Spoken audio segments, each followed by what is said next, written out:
All right, everyone, welcome to The Time Has Come with the Cognoscenti League, the second season of the Cognoscenti League.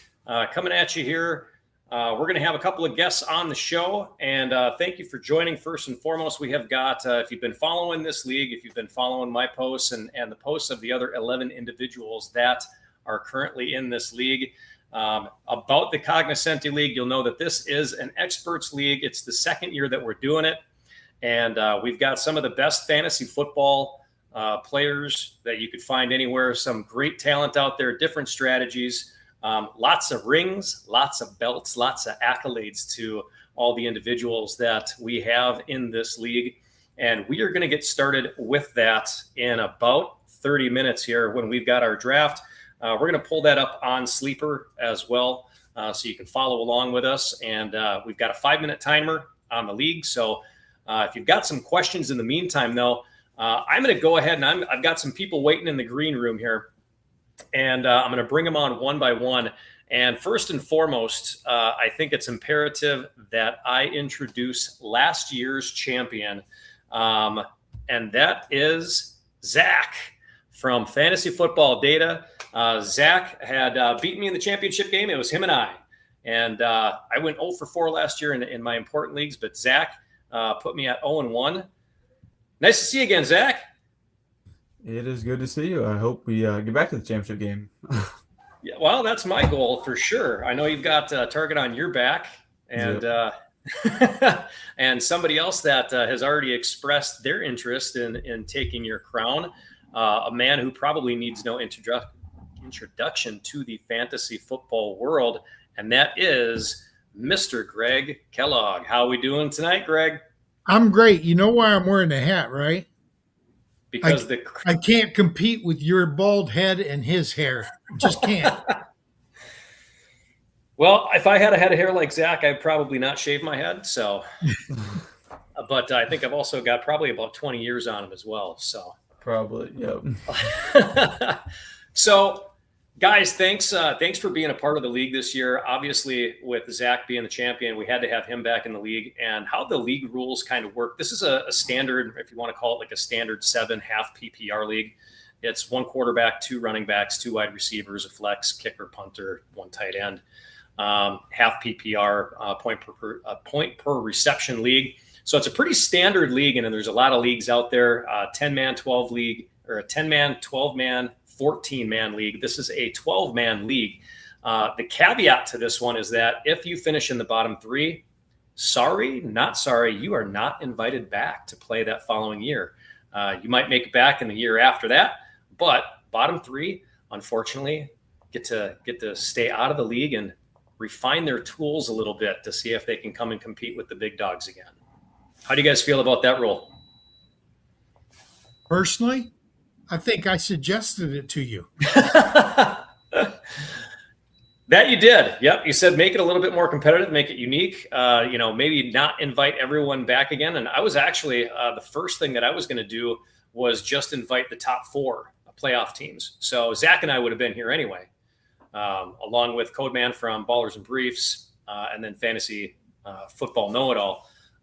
But after that, it was tough to say no to guys like Joe Frick from FSAN and Sean at the coach's desk and Matt Montgomery and Top One Trent, guys like that played very well in the league, played admirably. So yes, You I did like talked about crowns, by the way, right? I hope Matt comes on and shows off his crown. You went to the expo for the first time, right? Yes, sir. Okay, the expo is held in Canton, Ohio at the actual NFL Hall of Fame. It's put on by a friend of mine, Bob Long. He also runs several leagues that he calls the King's Classic, also the Queen's Classic for women only. Gina Noble, by the way, has won back-to-back titles. She has a physical crown from winning that. Well, I told you that I thought you should talk to people at Crown Champs, who are actually my guests on my podcast this coming Thursday night. If you can you zoom me up big so I can show these off? Let's see if I can here. Yeah, there you go. See the rings? Goat ring and 2025 championship ring. Okay, you can take me small again. My face is too scary for your audience. Uh, anyway, um, they also do crowns and robes, and I don't want to say it's a mallet, but it's like a hammer for when you're doing a live draft and you want to Yeah. pound it because the timer went out. It's amazing what these guys have done. I mean, and they're good people too. So I hope Matt shows off his crown because they sent it to him after he won the IDP Kings Classic Good last year. deal. Yeah, I wanted to see that. There was a picture. I saw that podcast where Matt Montgomery was on your show with you, and when she presented him as the king, and told him that he was going to be getting a crown, it looked good on paper, or it looked good on the screen. Anyway, I'd like to see it in real life, and to see it on his fuzzy little face would be awesome too. Well, I just think they've got another thing, a football that's like $25 for the football. Now, when they display it on their website, it's got a nice little wooden base. I got to believe that's extra. I can't believe that that's part of the $25 because you go down and get a rubber football from Walmart, you're paying $25. So, Yeah, but the football is set up with signing panels so your entire league can sign off on it. They just got some nice stuff. That's all. that's really cool. And they're And good people. And they're good people. it seems like that's a pretty reasonable price too. I know that last year we went through Trophy Smack. Mhm. And we went ahead and that's when I ordered the ring for this league. Zach, do you happen to have that with you? I do. I would need to go up and get it from somewhere in my room, but I can do that if you want me to. No, that's fine. I don't want you to go through your box of collection of fantasy football What, championship you don't rings. wear it every day? I do not. No, I actually have a toilet bowl that I won a few years back from my uncle in our family league, so it's sitting there up there in my room as well. But I admire the ring a little bit more. So Well, this year we'll be doing a ring again for this season of the Cognoscenti League, and Greg and I have been in a couple of leagues now. I'm in his Beta Hall of Famer league. We've got this Cognoscenti League. We're actually currently drafting in a league right now called Up in Smoke, and we've got a couple that are in the future. So Greg and I have had plenty of time to kind of go back and forth about draft strategies, and we've seen how each other draft and the people that we're kind of targeting in each round. Zach, what has your experience been like so far this year? Have you done a lot of either mock drafts or have you been in a lot of leagues that have drafted so far this year? this is actually my first redraft league that I've participated in. I'm going to be in more, but I've done a lot of best ball, so it's a little bit different than redraft when it comes to strategy. And I was actually just adjusting some of my rankings with best ball being a little bit different and the type of players I'm looking for in redraft. And so I've done quite a few of those. So exposure is a little bit different on there than it is I'm going to want in redraft. But I've had my fair share of what I want to do, and we're getting running backs early. Make sure you get those. But I'm not sure in redraft how that's going to work out. Just because. No, Zach, you should definitely go place kicker defense the first two rounds. I thought about it. Getting Houston and Aubrey. Aubrey, yes. Or Little. Who isn't Little that had the 60-yarders last year? Yep. Yeah. But no, you got me in redraft this year. You guys got a little bit more experience so far. He's just saying we're old. Yeah, that's what he's saying. We need to get getting some more best ball drafts. Apparently, I haven't not done one of those yet this year. Well, you know EFF though, right? You know Extreme Fantasy Football. Yes, sir. I tell you, Zach, you may not have heard of this, but I know that Jeff has. Extreme Fantasy Football is a new app. It's free to download. It's for either smartphone, whether you're an iOS or a Android, and it's free to play. But they have a league called Blitz, where the first 9 weeks is the first half of the season, and then week 10 through 18 is the second half of the season. Then the playoffs are during the wild card round of the playoffs. And the way it works is you can play anybody you want. Okay, and it doesn't matter how many teams play that same player, but you can only play him one time during that first half of the season and then one time again during the second half of the season. So there's some strategy involved there. Yeah. And I just find that fascinating. So Definitely. That sounds interesting. Yeah, and like I say, it's free, so why not try it? They're Yeah, trying. They're I might shooting have for to. 2,000 people this year, their first year out, Oh and I yeah. hope they get it. I really do. Mm. And if you Yeah. jump in now, you can compete against me because I think, 65 spots open in the public league I'm in. Oh yeah. Now, Zach, and we met people from EFF that were out there at the Fantasy Football Expo this year in Canton a couple of weeks ago. Zach, have you ever been out to the expo? I have not. I thought about going this year, but I wasn't in town, so I was actually going on vacation, so I couldn't even admit it if I could have gone. But no, I want to get out there sometime. I would plan for next year and schedule it ahead of time. Yeah. I think, didn't Okay. we say it was like the 23rd through the 25th of July or something like that? That sounds about right. I am Yeah, not it's 100% it's sure. I think the last weekend in July, Friday, Saturday, Sunday. Okay. Yeah. It's usually the week before the Hall of Fame game, actually. So if you take a week, you can stay and go to the game. Yeah. Fortunately for me, I live in Indiana, so it's not that far Close. away. So we drive. Yeah. Yeah, I'm flying up from Texas, so No. Yeah. All right. So I don't see any questions. I was kind of hoping for a little bit bigger crowd. So let's go into this. Zach, since I haven't had a lot of time, FaceTime with you or podcast time with you, what are some of the things, and I know that you mentioned that this is your first redraft league. And for those that don't know, a redraft league is basically where you're starting fresh. You don't have anybody that you're keeping over from a previous year, which is usually known as a keeper league, keeping anywhere from one to a half a dozen different people. Usually when you get up to, past that 6 keeper league mark, you're just doing a dynasty league at that point in time. And a dynasty league, you're really just drafting rookies from year to year because you're building your entire team. So redraft league, everybody starts off, brand new. You could pick whatever people that you want. What is, without giving away too much here, Zach, because, is he still with us? He went dark. no, he's Oh, still with there it. you go. Zach, what is one of your, maybe not go to, but what's one of your strategies that you look to do in a redraft league? Yeah. So last year, honestly, it kind of revolves around when I want to take quarterback.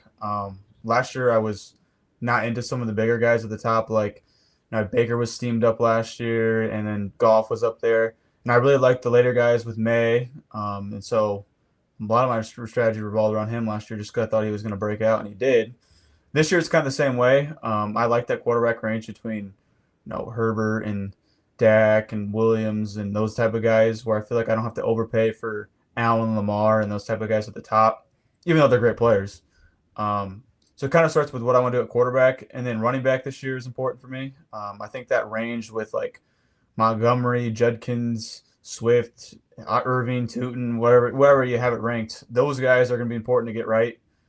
Just because that takes up sometimes if you go running back early and then you got to pick 2 of those guys, or you got to finish out your RB room at the top with those guys. So those are the ranges I'm looking to get edges on people, is between those type of groupings. Very nice. And I believe, if I'm not mistaken, all 3 of us are in different divisions in the Cognoscenti League. I'm in the Illuminati division with Roll Coverage, Top 1 Fantasy, and B-Smoke. And then we've got Greg is in a division, the Oracles, with Joe Frick, Matt Montgomery. And, you guys are in the same league there, or in the same division. You're both in that one. And then we've got the Well, Virtue. you put me with the champion, the football guy, and FSAN. Yep. Yeah, okay, I understand. You guys, that's why you guys are the Oracles, man. You see it. You've been in this before. And then we've got the Virtuosos with Fun Football Podcast, Ballers and Briefs, Sean from the Coach's Desk, and then our other playoff team from last year. So FFB, know it all. But one of those guys, tell you what, we've got somebody else from my division just stepped in. Oh no, B-Smoke, where did you go? Yeah, truthfully, there's no real weak teams in this league, so it doesn't really matter who you put where. Oh, Hey, B-Smoke. hey. All right, I saw you were waiting there. Sorry, buddy. We got you on. That's all right. That's all right. We lost your visual, though. Oh, I didn't know that was a thing. So, hold on. Got audio, not video. Aren't you going to ask me what I'm drafting? All right, let's go with that. All right. Well, I'm old school. I remember stud running back theory where you get 3 running backs in the first 5 rounds. I've moved more towards hero running back. So I've tried to make a trade with Frick, and he denied me. So I'm just hoping that my guy, Jameer Gibbs, drops to pick 11. And somehow I don't think that's going to happen. No, not at all. But you're going to see me take at least one running back in the first 2 picks. Absolutely. Hey, I was wondering if you could send invite for Patrick Pucci, because him and I are actually going to be running this team together. So, he's a host and I'm a co-host from our space. Absolutely, I can do that. All right, perfect. All right.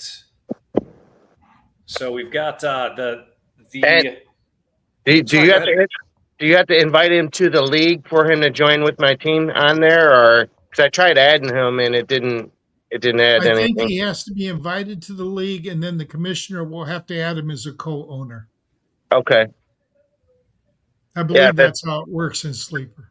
Yeah, I'm as you see, I'm just kind of new to Sleeper here. So last year was my first year with it. So I love Sleeper. I was my fantasy league for years and years. Mm-hmm. But the MFL interface is just klutzy. It's just not as user friendly as Sleeper is. Right.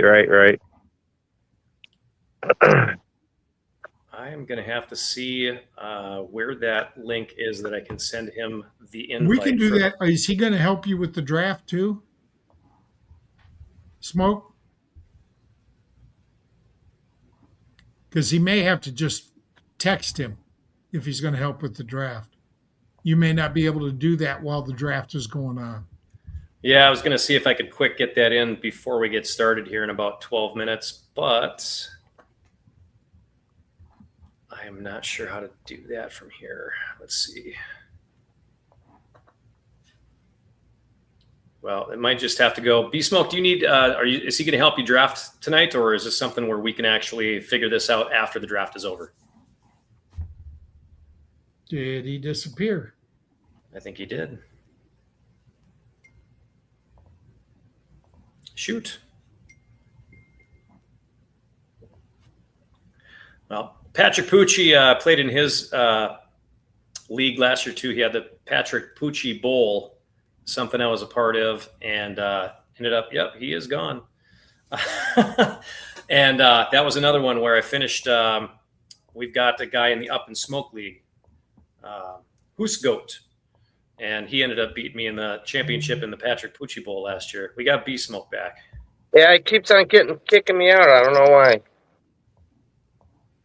You're just not pretty. So was Patrick Pucci going to help you out, B-Smoke, during the draft, or is this something that we can add him after the fact? Yeah, but we can add him after the fact. I've got it. Him and I we talk. So yeah.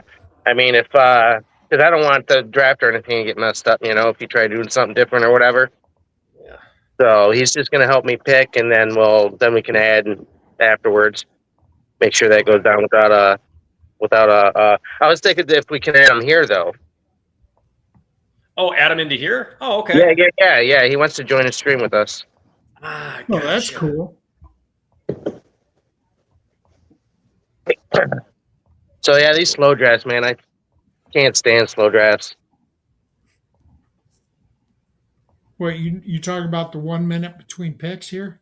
No. I'm kidding. Yeah. Oh yeah. You're talking about your B-Smoke one, right? Yeah. So I did 3 this year because I did one with Sieg earlier. We drafted a couple weeks ago. And then that was like 4 hours. But yeah, it's just mind numbing. So I like. While we're waiting, I want to pitch one more thing. What's that? If you can see this book, it's the history of fantasy football or fantasy sports. Sorry, history of fantasy sports, written by Larry Schechter. I met Larry at the expo not last year, the year before. So 3 years ago, 3 expos ago. And Right. he was kind enough to autograph it for me. Nice. And if you look at this, while I was at the expo, I also got a lot of people who are actually in the book who autographed it. Nice. I don't know if you guys, well, Matt knows who I'm talking about. Matt Montgomery writes for Football Guys. And Mhm.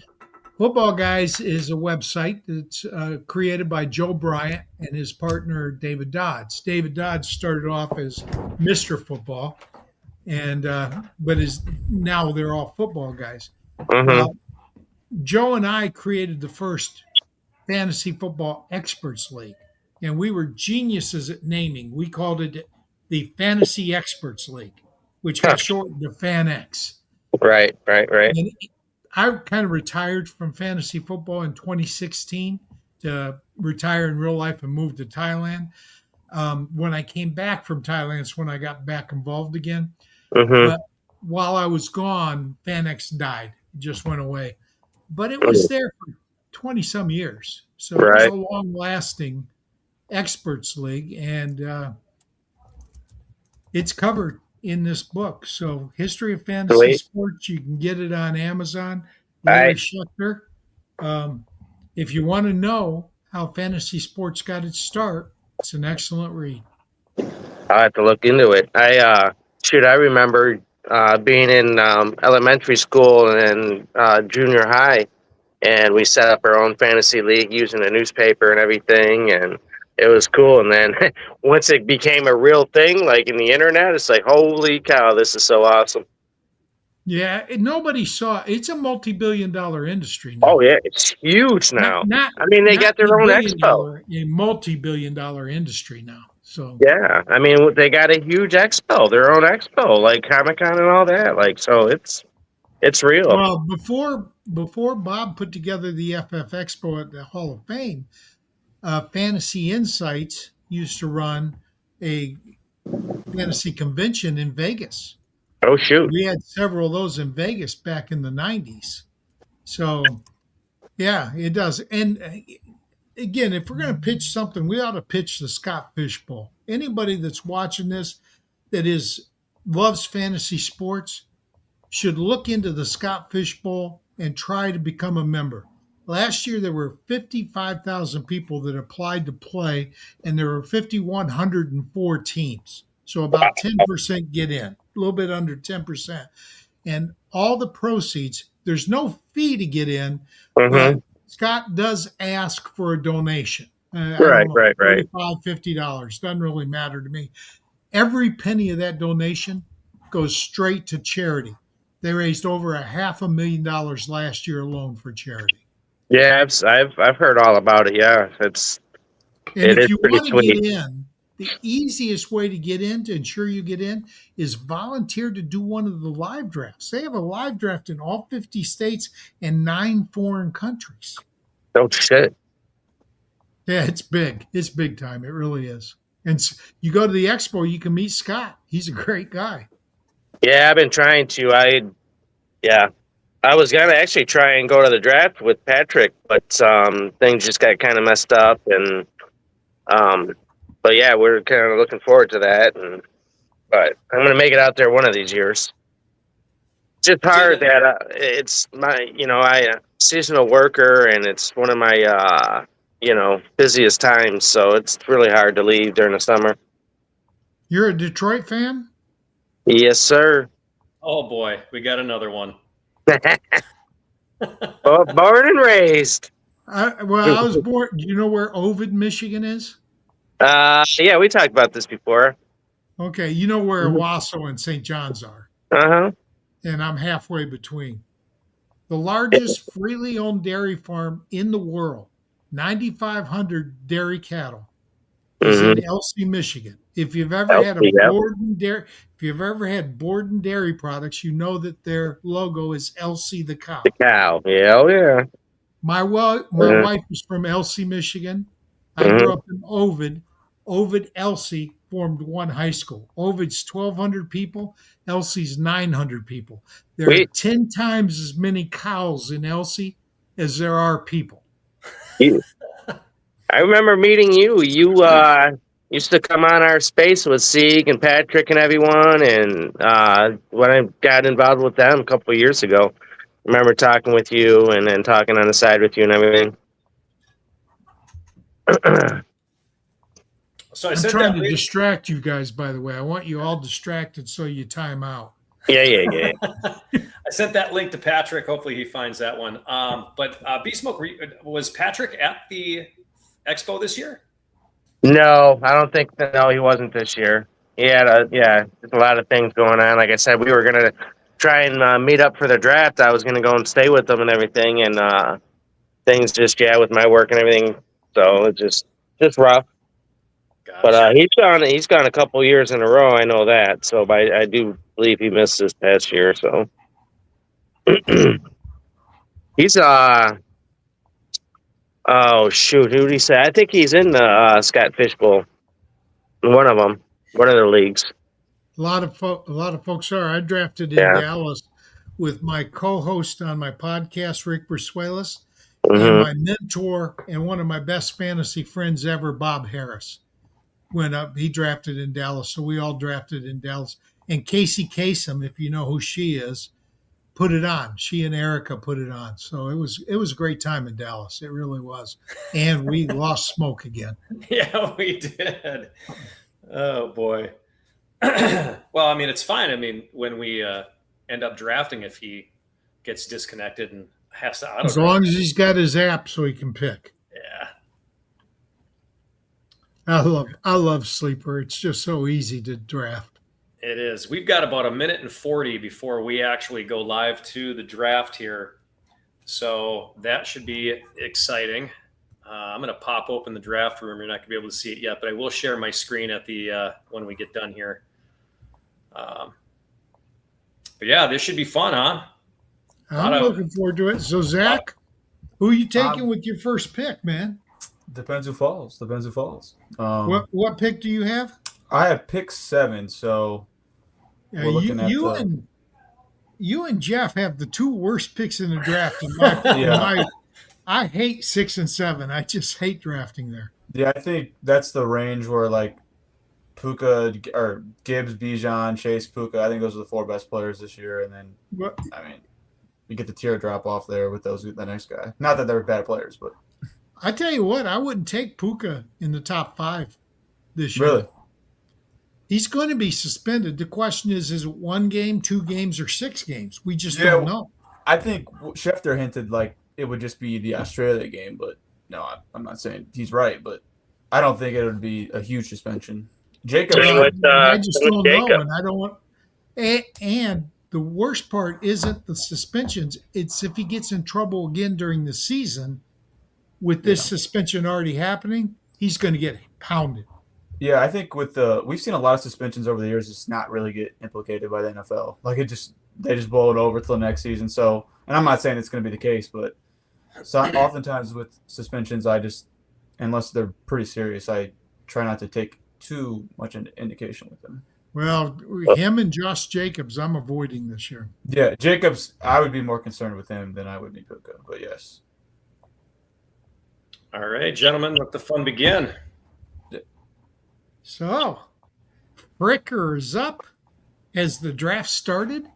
Nope, not yet. You haven't pushed the start draft. Oh, we still got 30 seconds. Oh, we don't have 30 seconds. Oh, look at that. Did you take my Gibbs boy? Yes, he sure did. And who's number 3? Number 3 on the clock, we've got Sean Pettinati from the coach's desk. Okay. And you said he had some things going on. Hopefully he did. So, yeah. And the way that we've got this one set up, we've got a 5-minute timer. So you'll see that timer every time that somebody comes up to pick. For those of you just watching that are new, or maybe you're new to Sleeper, I know that we used to do a lot of mock drafts, or not even mock drafts, but league drafts on Yahoo. And so it's been a while since we've done that. Most of the live drafts that I do from Yahoo, we don't do it online. We just kind of get together and everybody picks their teams. We're using the big old boards, with the stickers, and we're putting our team names and our team players up there as we're drafting. But this is probably we've converted some leagues over into Sleeper. It's just one of the most user-friendly, I think, platforms that you can use for fantasy football. Do we want to talk about the picks? Yeah, we definitely can. I think people have heard me talk about what my thoughts are on Gibbs over Robinson. So I'm going to let one of you guys take it. I'm a big fan. I would have picked Gibbs number one. I've had the number one pick in some drafts before, so I've went with Gibbs. I have my reasons for it. I would not touch Robinson till the end of the first round. He is my RB7 this year. Ooh, baby. What's your Yes, reason behind that? and it's because he had over 2,000 total yards last year, and he had over 360 touches. Both of those tend towards regression. And over the last 25 years, by tend, I mean 86% of the players who hit those regress. So he's way down in my rankings. I'm taking a lot of crap for it, but, I put out my projection and I stick with them. Are you lower on CMC then? And who? CMC, Christian McCaffrey. I'm not drafting him at all. Okay. The last time he got 400 carries in a season, the next 2 years, I think he played 4 and 5 games in each of the next 2 years. You are correct. And he's 30 years old. Jim Coventry did a really good Instagram video on CMC. You should look at it. I'm not Jonathan Taylor. I'm not taking till the second round, which means I'm not taking him. Bijan, I'm taking at the end of the first round. Pardon me? Who's your RB2 and 3 then? Cook and might be Genty. I don't remember. I've got Cook, Genty, Kenny Walker's up there, O'Marion Hampton's up there. I really like, and I'm leaning Walker a little more and more because I keep hearing they're going to use him in the passing game. Mm-hmm. And I love his quarterback. I absolutely love his quarterback. Yeah. Well, then I took two of your in the Up and Smoke League that we were in. I took two of your favorite guys there. Yes, you did. You took Cook. I told you I wanted him. He was at the top of my queue. For those that don't know, I'm picking 12 in Up and Smoke, and Jeff is picking 11. So actually 9 and 10 because it's a 10-man league.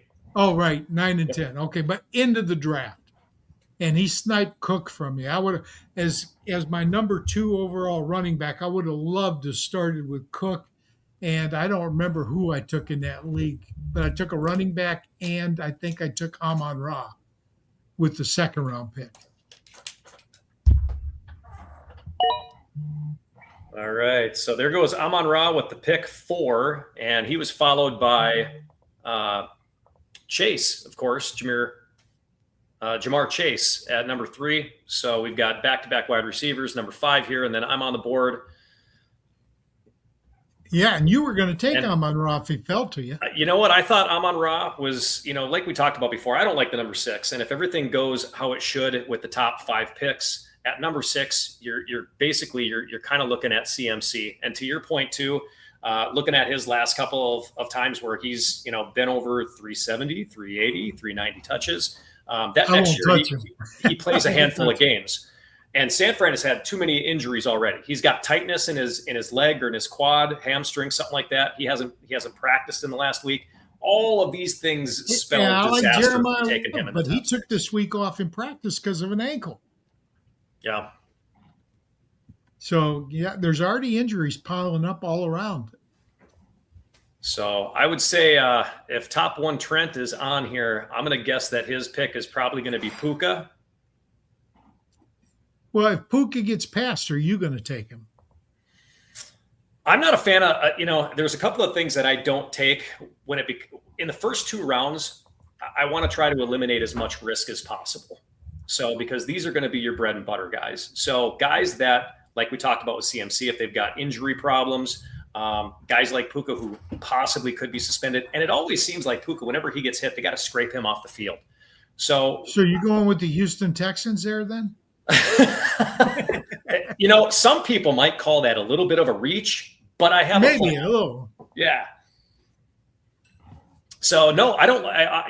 I'm not going to say I'm not a fan of Puka. I think there was some part of last year where it just seemed like Sean McVay was trying to get that Matthew Stafford MVP. I think this year they might digress a little bit into the run game. I don't think you're going to see Matthew Stafford put up as big of numbers. I don't think you're going to see Puka put up as big of numbers.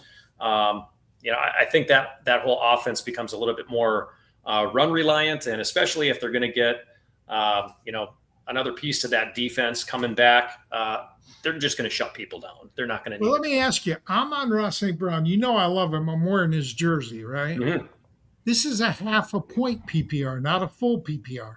Correct. Is that a bit too early for him in a half point PPR? I would say, yeah. I have Amon-Ra looking at my team. I've got him as actually wide receiver 4 at this point. And so he went number 4 overall. Well, wait a minute. As wide receiver 4, you have Chase in front of him. Yep. JSN. Yep. And who else? And I've got Puka right before him. Oh, you are sticking with Puka then. Well, you never know. I thought it might be CD or Justin Jefferson with Kyler Murray. Boy, I'm not a real big fan of that either. I mean, he fell to us in the Up and Smoke League, or he fell to me on the turn. So I felt like I couldn't really resist taking him on the turnaround at pick 12, which is where I think he kind of belongs. Kyler Murray, the one thing about him, he's going to get you fantasy points no matter what. I don't know if he's ever had the kind of weapons in Arizona as. Didn't he as have Hopkins, DeAndre Hopkins? He did. Yep. And didn't he turn Hopkins into a superstar? Well, I've never seen him support multiple wide receivers, but I think he supported one receiver very well. He supported, was it Trey McBride that he played with? Oh, yeah. He supported McBride. And they really didn't have a solid wide receiver 1, so he went to McBride. So many touchdowns, though. So it's going to be interesting because he's got 3 really good wide receivers in Minnesota right now. Yeah. And if Hawkinson can come back from that injury, he's another year removed from it. Last year was a down year for him, I think. And Aaron Jones is a good receiver out of the backfield. Yep. He's got tools this year. If Kyler doesn't succeed this year, it's on him. Absolutely. And he's only done a 1-year deal. So how much confidence does Minnesota actually have in Kyler Murray? Well, enough to put him in over JJ. Yeah. Well, watching JJ play. JJ needs some work. I understand that. But you remember back in the day, it always took quarterbacks and wide receivers 3 years to get the game. Come on. There goes Puka. No, that's good. You don't have to make that decision. I don't have to. But now you do have to make a decision. God, I hate number 6. Yeah, you got 4 minutes.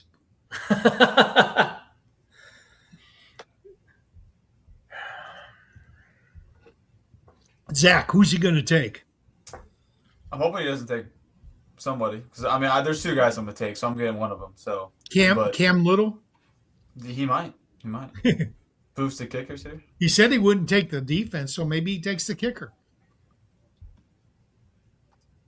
You know, Marion Hampton's out there, and he's climbing a lot of draft boards right now. Did you see that? And you know who my number 2 running back is, and he's still out there. And it wouldn't be like the first time you've sniped me this year. I might regret this, but we are going to go with JSN. Well, I like JSN in this league. I just don't like wide receiver in the first round. Yeah.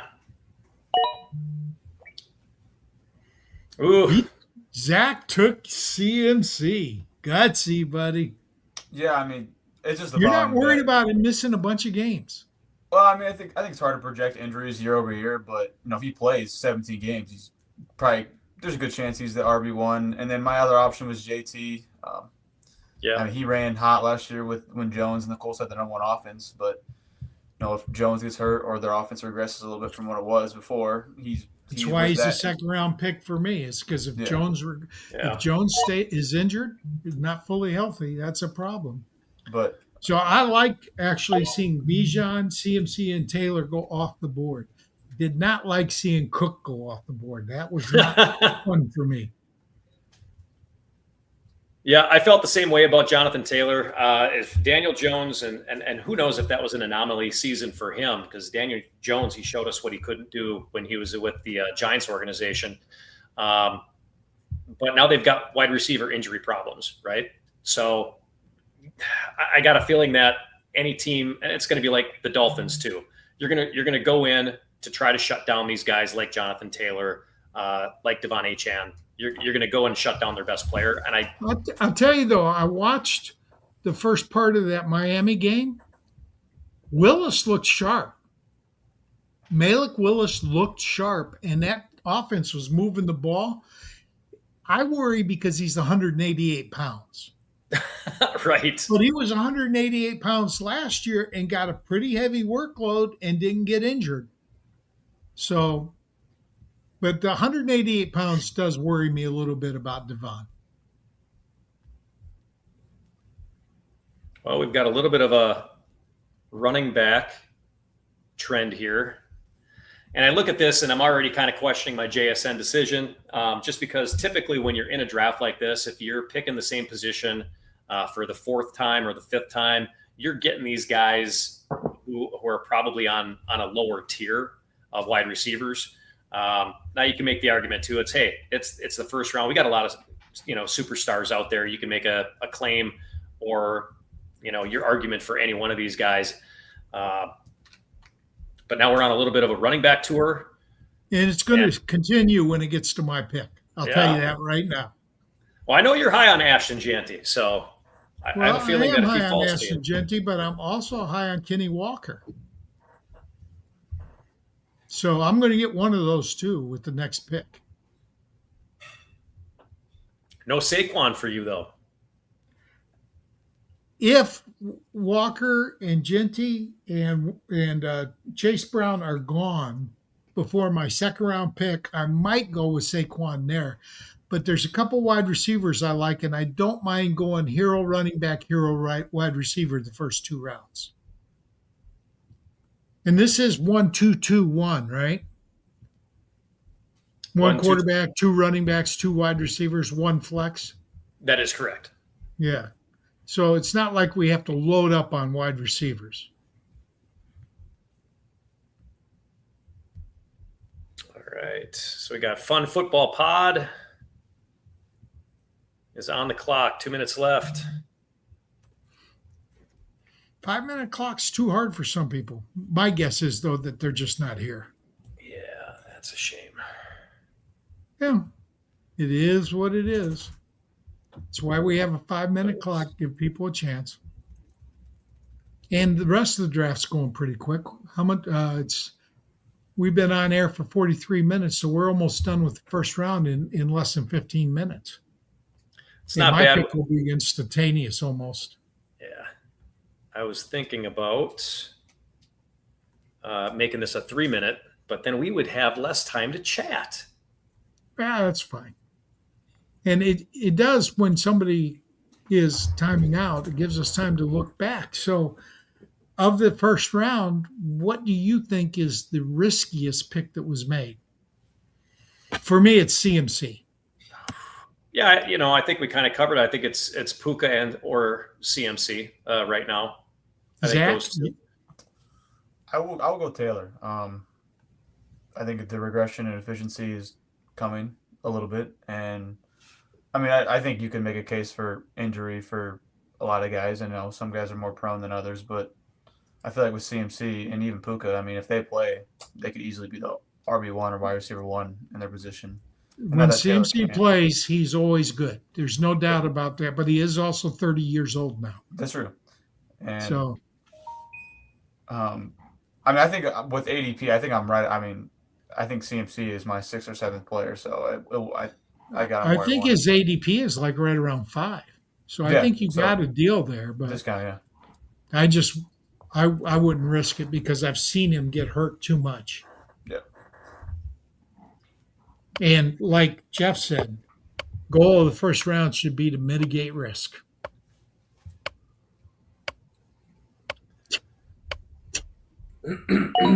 Auto pick. Ouch. CeeDee Lamb. Kenny Walker. Told you I'm high on Walker this year. Yeah. I really am. Yeah, I'm a big fan So of what do you Walker. think? Should I have taken Genty first or Walker? I just think Walker's on a better offense. No, I think you're absolutely correct. And me, I'm not a fan of Genty this year. I like Clint Kubiak's offense. I like the fact that they've got a better quarterback in there. They've got a couple of weapons. I'm not sold on him, and that's another reason why I need the proven guy in the first Well, two rounds. you're gonna get me with Genty coming back or Chase Brown, one of the two. And Chase Brown is probably the more proven. I kind of like Genty a little bit more because I did not like that offensive line against Detroit for Cincinnati. I saw Detroit's second stringers tear up that offensive line. Yeah. Yeah, I think Kubiak will help with that, with the scheme and stuff. But he was But behind. Chase Brown There was is some- very good. So he took Chase Brown. So that gives me Genty. There we go. And if he's listening to the podcast, I'm okay with it. Hey, Jeff, it's so much more fun to tell people what you're going to do and then Yeah. beat them anyway. Who's the best trash talker in the history of sports? You and I discussed this before. Larry Bird. He was good. Well, he would say, I'm going to take 3 steps that way, do a crossover, pull up, and hit a 3 in front of you. And he'd do it. All right, so we got a couple of teams right now, including yourself, Greg, who have gone running back, Kenneth Walker and Ashton Genty. And then we've got Matt Montgomery, who took Cook and Achane. I like that duo. I think that's a solid one, Matt.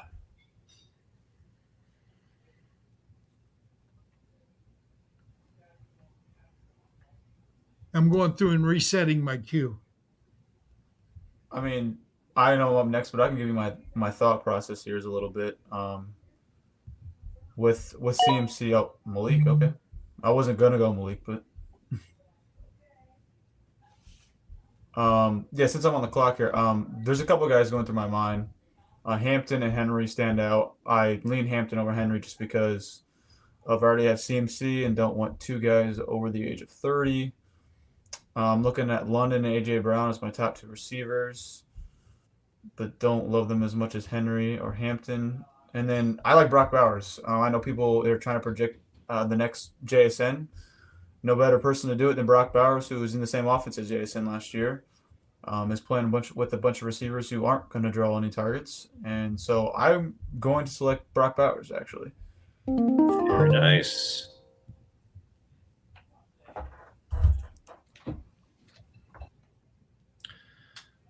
Well, I tell you what, for me, this comes down to 2 people on my pick here. My best 3 out of these 2. I've got 1 running back and 1 wide receiver. My wide receiver is AJ Brown in New England. So I love him. I think that would be a pick to take. But considering the fact that I already have a wide receiver, I cannot go wide receiver. So I'm going to take my guy, Derrick Henry. Gotta take Derrick Henry. Gotta take the king, man. Yeah, I was. And Hampton went immediately after.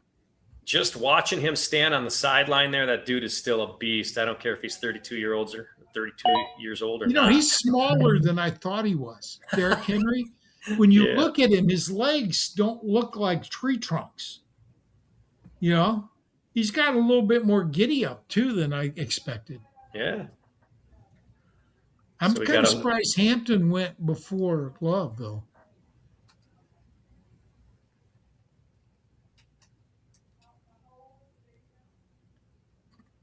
We got Love. We got Hampton.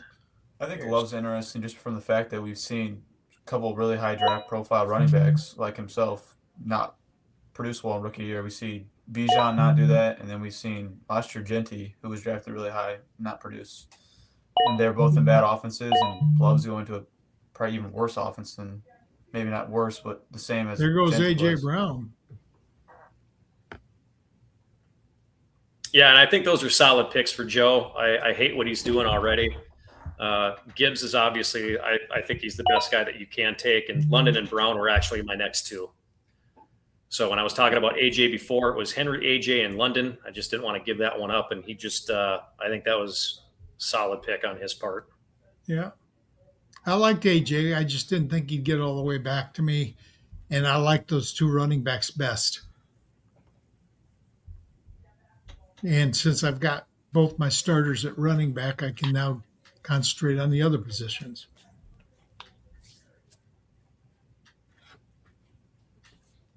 All right, we got Sean again. I'm going to go ahead and message him.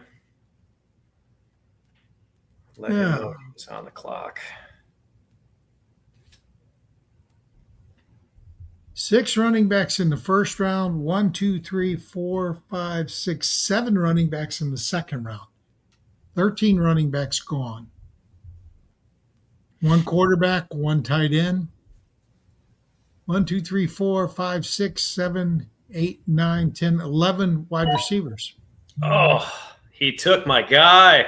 I wanted Kyron Williams on the way back. Nice pick. Sean, shouldn't have told you you've been on the clock. Mm. No, McBride was on my list. And McBride was my backup. Yeah, he was in my list too. Well, it's good to know he wouldn't have gotten to me anyway. Well, this is that number 6 spot I don't like. I do like who I've got coming back to me, though.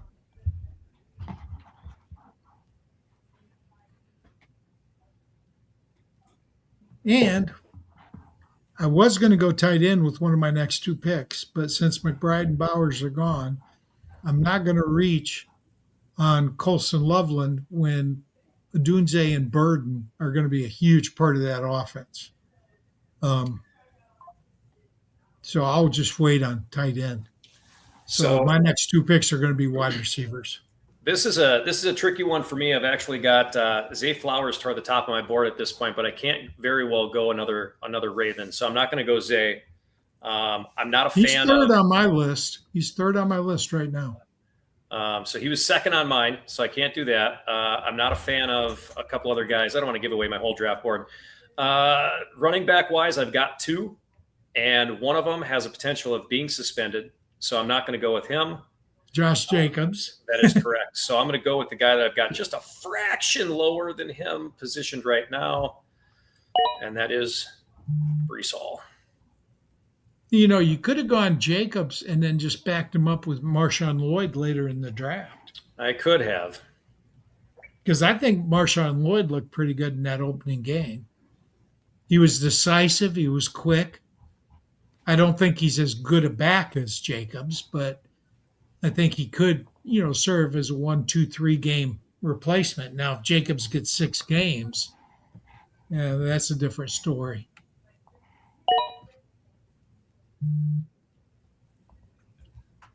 There goes Pickens. Again, I don't like that Pickens CD because I don't know who's the target from game to game. Yeah, Zach, what's your call on that one? I mean, we kind of mentioned before, Chris Olave, Zay Flowers, even Devonta Smith is out there. You go Pickens on that. What's the thought process behind that one? Yeah, I actually am lower on Pickens than ADP, but he was my highest player on my board. So he's not a player I'm completely in love with at his cost. But I think with him, we saw last year when Lamb misses time, if he does, that he's potentially a top 5, 6 receiver in fantasy. And then the Cowboys were one of the better offenses in football. I expect that to be the same. And I don't really expect anyone other than Ferguson maybe to get 12% target share to really have any other say in the offense besides Lamb and Pickens through the air. And so, I mean, I don't love Pickens at his ADP, but he's my highest drafted player, and I think he's a really talented player as well. So, who just picked?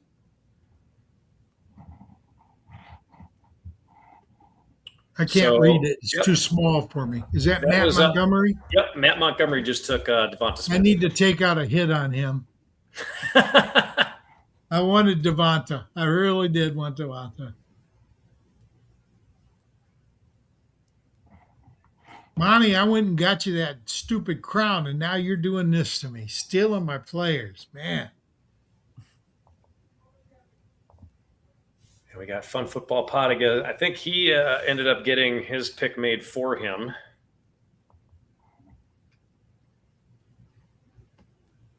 He may have had both of them made for him. Yeah, C.D. Lamb was definitely a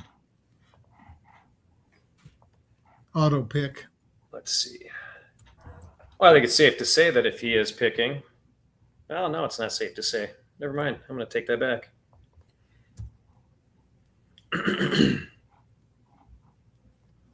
Can you tell if he's in the He is. Yeah, he's not a green light right now, but that's not to say that he's not, I guess, because I was just looking at Joe, and Joe is not green. So we've got Ballers and Briefs with Codeman. We've got Nick at Roll Coverage is on. Obviously, us three are on. B Smoke, Matt Monty, and then Jake from Football Know It All. The only ones I don't see a green dot that they're here. Sean, Trent from Top One, and then we've got Isaac here from Fun Football. I just hope they manage their teams, even though they're not drafting them.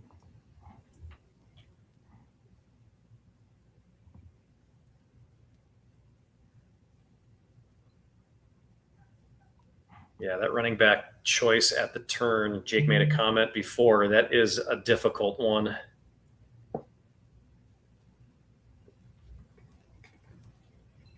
Because you've got the pick of, after Greg takes Kenneth Walker, you've got your pick of, boy, which running back that kind of, tier 2.5, tier 3, I guess.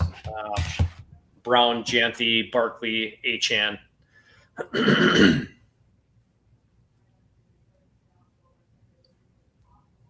Hampton. I had actually had Hampton higher. Love.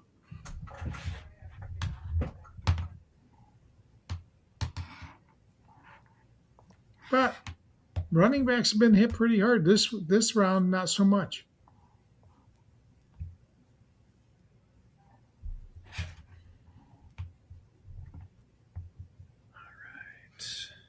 So he's about to draft Tet McMillan. You think so? That's the number one on my player list, so I'm guessing.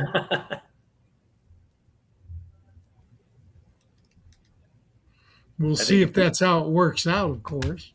Yeah, if it's going off ADP, if he didn't set anything up for himself in the queue, it looks like he might be going Josh Jacobs. Oh, you think did Jacobs already go? No. Oh. No, he's still there. I've actually got you're right. Josh Jacobs. I had it set to receivers. And Javonte Williams, too.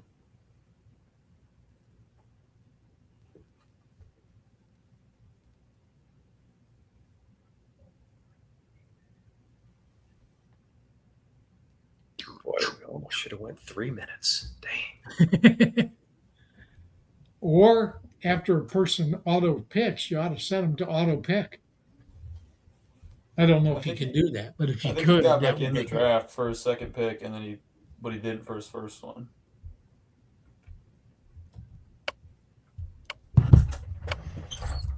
TikTok. And it looks like Jacobs is going to be the pick here. So, Greg, what wide receiver are you going to take? Lad McConkey. Nice. Javonte Williams. I'm not even looking at the bye weeks either. I should be, but I'm not. Can you scroll the board up a little bit so we can see more of the picks? There we go. Thank you. Yeah, no problem.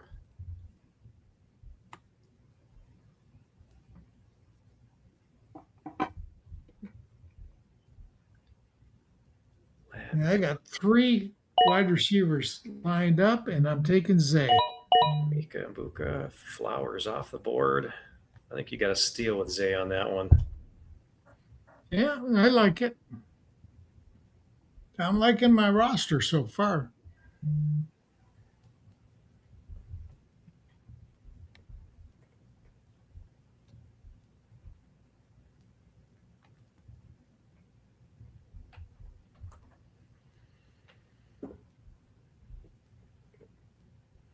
And up to Matt Montgomery.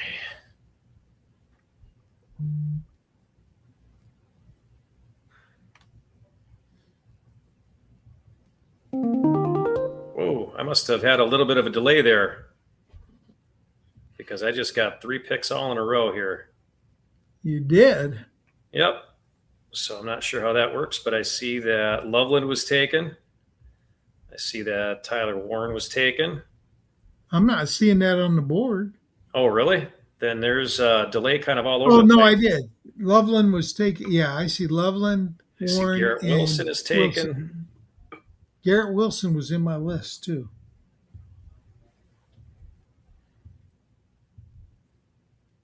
And it's to me.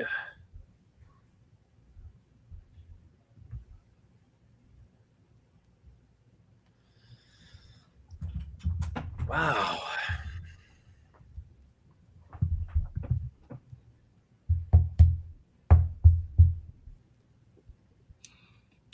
All right. Well, I'm going to go another wide receiver here.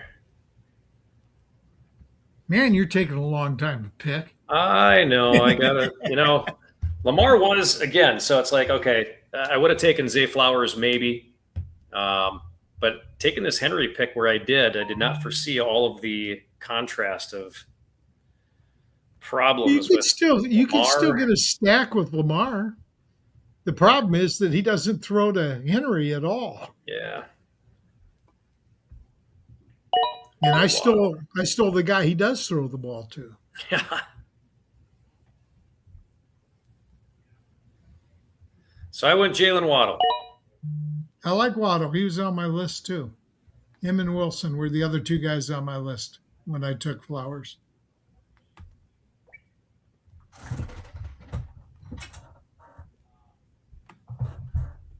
Zach, who did you take? I took Garrett Wilson there. Yeah, I like that pick. I do. Did you watch the preseason game? Which one? The Jets? This weekend, yeah. Yeah, I watched some of it. I was out of the house when it was on, but I came back and watched some of the highlights from it. Wilson was open even when he was covered. Yeah, I've been seeing reports out of training camp that Gino's been going to him a lot. I feel like that's been the case the last 4 training camps with Wilson, but well, I think that Jets team is going to be better than people expect, but I still only expect about 5 wins. yeah, my concern with them is Frank Wright as their OC. I don't think he's a very good OC, and so and then I don't know. I mean, I expect we see Kate Klubnik sometime this year. With just I expect her to be picking. What is up? Look who it is! Oh, you're looking at the future champ, boys. Hey, That's what's going Matt, on. Did you get the crown, baby? I have not gotten the crown yet. No, but I don't know if you can see in the background. Don't you worry. I will always be displaying the belt. Okay.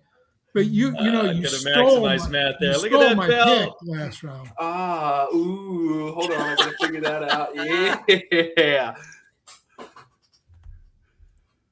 What's up, boys? How you liking your draft so far? Oh. Well, I hate that you took Cook. I was pumped when you said that. I was pumped. Yeah. Zach, I don't know if we've ever met, man. Nice to meet you. Who's not nice to meet you? Sorry, I just came in here and started sucking the oxygen out of the room. That's not my vibe. I promise. Well, you've sniped 2 of my players. Devonta Smith was another one I was high on. Dude, I think he's got serious upside this year, especially. I mean, he was a great player as a number 2. With AJ. Yeah. Yeah. Yeah, I already gave you kudos, Matt. I liked how your first couple of picks went there with Cook and Achane. I think that was a great combo of dual running backs. And then, to be fair to Greg here, I wanted Genty, and I was like, I didn't want to take him that early. I think Cook's got the volume upside, and I don't know. I just feel like Cook's more, what you're getting, and Genty's more of like you're projecting growth, and I love that. I think Genty's great. But there was no way I could look at that and say, I got to take him in the first round. I just didn't feel that at that point it was worth the risk, if that makes sense. And it's not a risk, you know what I mean? But it's like you guys were talking about earlier. You can ruin your draft in the first round. You can, if you take that wrong, that landmine. But I took Cook as like a safe pick, Absolutely.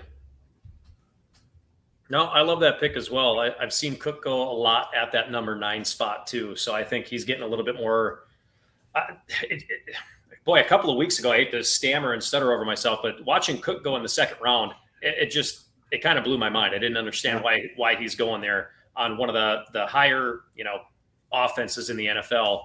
I get it. You've got Josh Allen there, maybe stealing rushing touchdowns, but I mean, even if you give Cook 2 or 3 more touchdowns and add that to his points from last year, he's a top 5. Oh, 100%. I can take a touchdown hit as long as that volume's still there. That's kind of how I view it, because I feel like you're not going to be able to predict touchdowns. So to me, you're looking for those guys that are going to get a solid amount. Whatever that amount is in your brain is kind of how you got to draft it. I need the guys that are on the field that are focal points of the offense. And I know they just signed DJ Moore. I know Josh Allen's a wonderful quarterback, but I still think that having a strong run game is going to open up Josh Allen, and that's what they want to do. So in order to get Josh Allen to make those, gargantuan leaps, you got to have a good run game, and Cook's the guy. I mean, there's no question. And you just mentioned him. Joe Frick goes back-to-back. DJ Moore and Scatterboo. Great pick, Joe. I don't know how to feel about Scatterboo. What do you guys think about him? I like him. That's okay. Why do you like him? Because I'm going to go opposite, not to just go opposite. Why do I like him? Look at what he did before he went down with injury last year. He catches the ball. He's a strong runner. I would say he's got more wiggle than people know. I mean, he's got good vision inside the hole.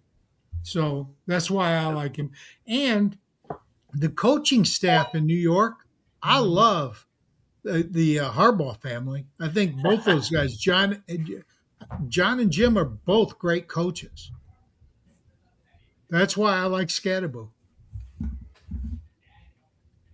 Now, why don't you like him? Well, I mean, one of the things is I don't like the knee injury that he's coming off of. Number 2 is he plays, his style of play is very violent, and that's not necessarily a bad thing. But when you're coming off an injury, it's a little bit questionable for me. And whereas I'm a Ravens fan, and I got to be firsthand watching the confused look that's always on John Harbaugh's face for why his team's self-destruct in the fourth quarter. I'm not a fan. You look at what he did to Derrick Henry last year. Hey, we're up. Let's take him out of the third quarter. It's like, why? Why would you even bother to do that? I just don't think he's going to get the volume. Damn. One of your negatives is because he plays violent, and you took Derrick Henry. Ooh, touche. That's fair. I'm kind of hot and cold with him because I do think that the violent play is a good thing. I just don't think that often. I like Jackson Dart. I think he was awesome in the preseason game. You can only take that with a grain of salt. I just don't quite know how to feel about that offense right now. And so I'm almost like it's all kind of just landmines for me. We all know that Malik Neighbors has the potential to be one of the best players in the league, but has anybody who took the risk on him? Second round, so he went 2-5, so he's the 17th player off the board. I mean, last year, would you think he was the 17th player? Do you think people were starting to kind of bring him down a little bit, whether it's injury concern, whether it's no trust in what the offense is doing? I think everybody is I like the Harbaughs. I think it's a wonderful point. Love the Harbaughs. Either one of them. Their teams are always successful. It doesn't matter. Their defense is going to be better this year, which will give their offense more touches. And I love the Likely addition. I think Isaiah Likely helps that team a lot. Especially coming in with Harbaugh. Yes. Who's their offensive coordinator? No idea. Yeah, Nagy. I don't know. Is it Nagy? Yeah, my concern with the Giants is with Matt Nagy. We saw with Mahomes when we went to KC. Mahomes had his 3 worst years in yards per attempt and fantasy points per game. And not to say that Mahomes and Dart are comparable, but my concern is with Matt Nagy. And I like Scatterboo, but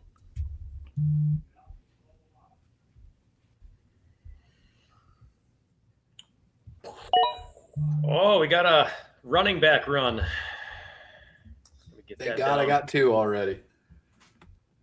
Well, I had Montgomery on my list too. Oh well. Jeff, did you like Montgomery over Judkins, Irving, and Scadaboo. I did. Matt, Yeah. you?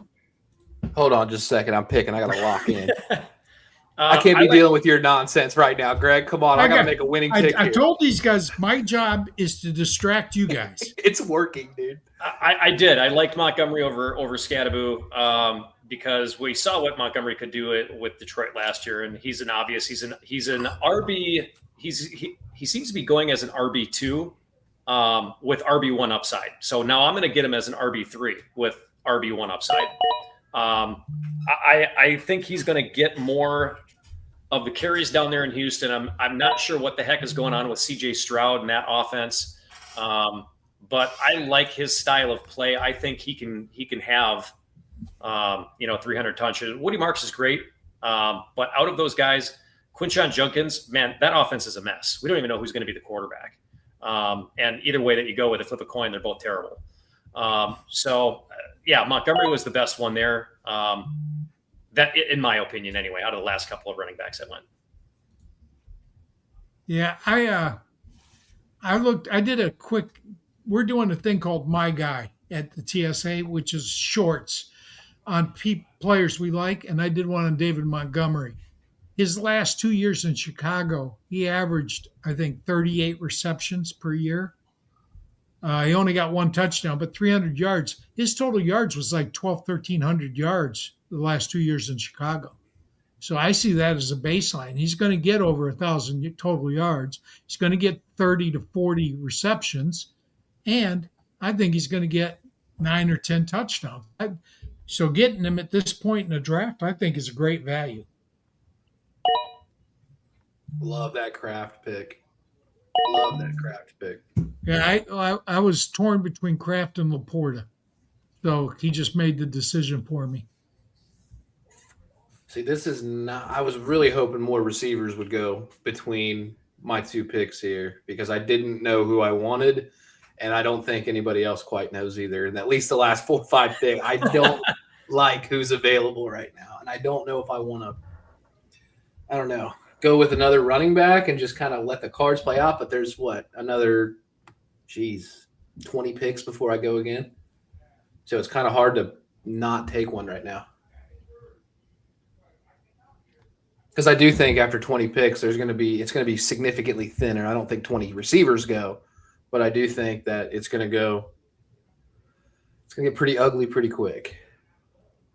Yeah, it's already pretty ugly. I'm looking at the running back list now. Dang, this sucks. I really wanted to get Price, and he apparently is gone. He is gone. You can thank B Smoke for that one. Smoke, thank you very much.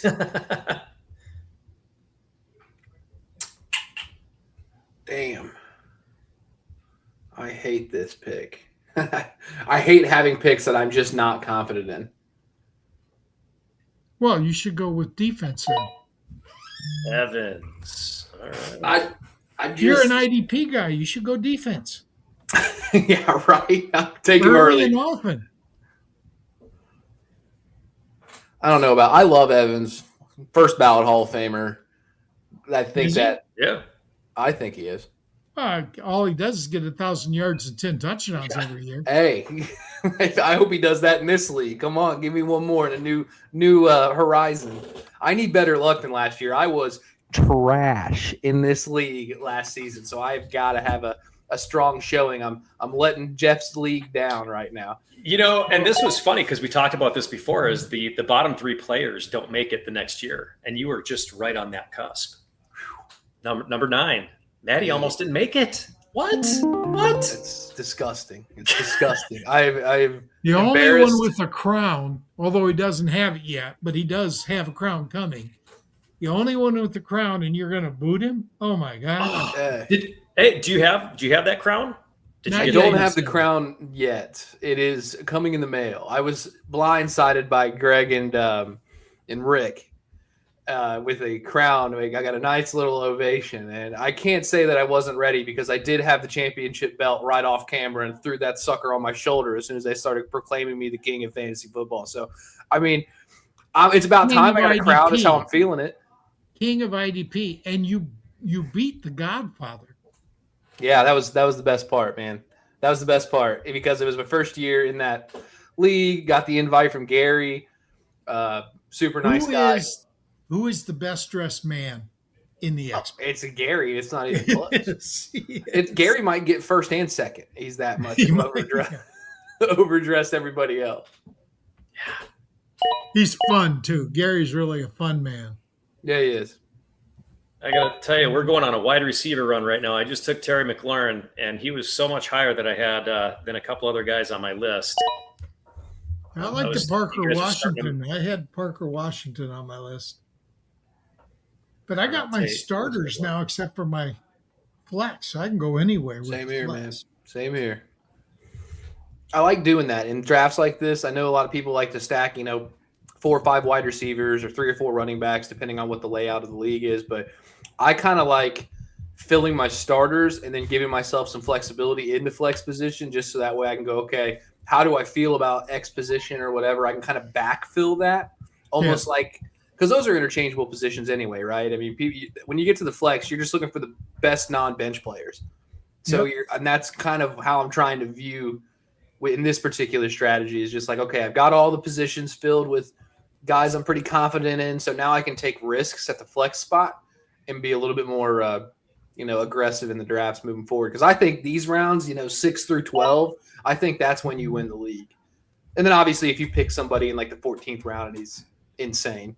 But I really do think that the meat of the draft here is the depth you build. And I think that's what kind of puts you over the edge. Absolutely. But I say that as the 9th place team. So take that with a grain of salt.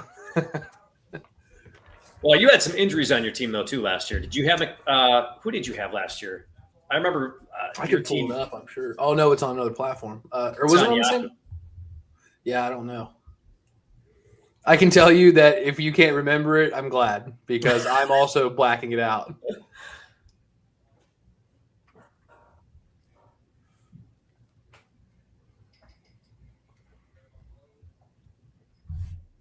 Hey Matt, thanks for letting me know that you were on as well. Because on StreamYard, it's like you came up at the very bottom and it almost cuts it off at the bottom. So I would have never seen you. Oh, you're good. I So- messaged you on like every platform I can think of, and I was so please don't think I was just like spamming you. I was like, I don't know if No. you can see me because I've done the same thing where people are sitting in the studio and I'm just sitting there rambling. They've been like, "Hey, dude, like I'm waiting."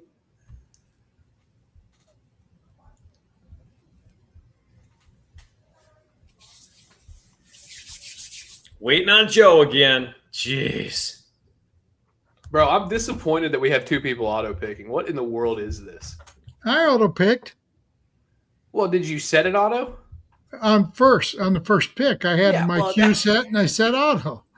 You're present though. You're present. I am present. But And your in presence all is a my present. drafts, in all my drafts, even the slow clock ones, Yeah. I set a cue. Yep. And then I turn it on auto so people aren't waiting for me. Yep. It's etiquette. Now man. when I have 2 picks in a row, I don't like doing that. Because Yeah. I may want 2 different positions and I'm not sure who's going to go before my pick.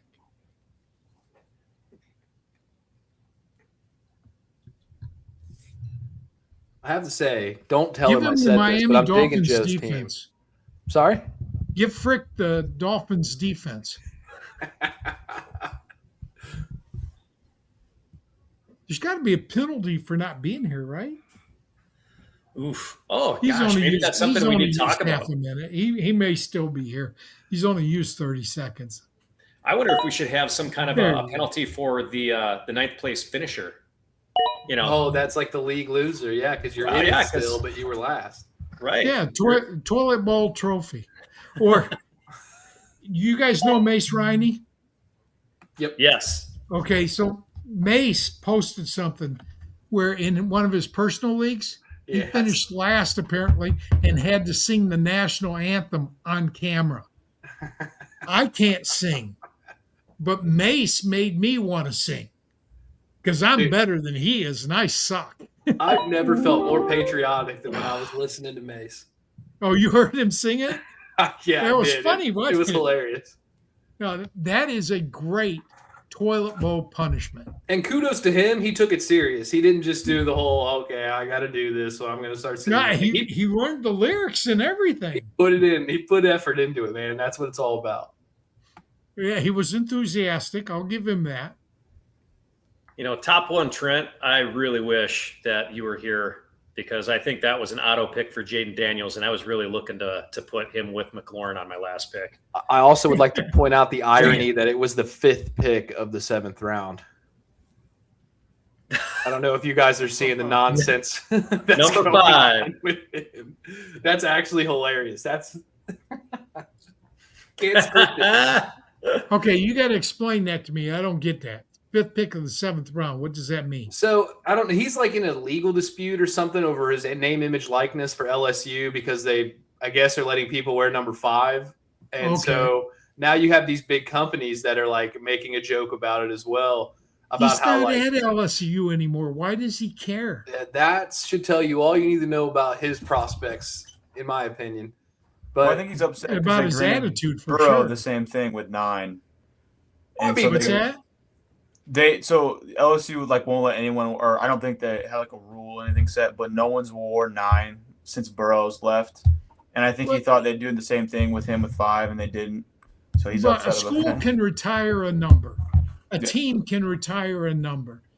Personally, as a guy that used to play, but not at that level, the number was just something to identify me. It wasn't who I was. only I number just he don't should be get it. caring about is being number 1. I've got a Jahmyr Gibbs jersey, 28. Okay, because his rookie year he wore 28. Then he got 0 his second year.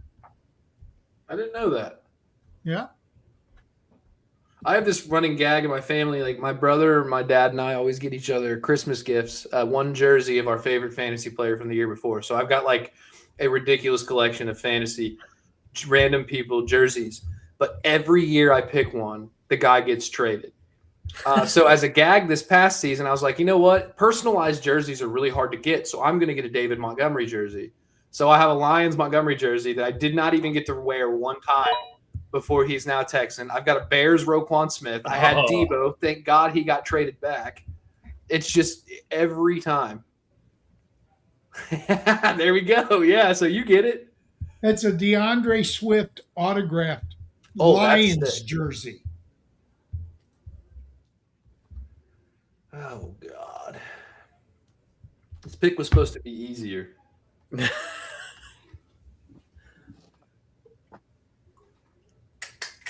This one's not autographed, but JMO.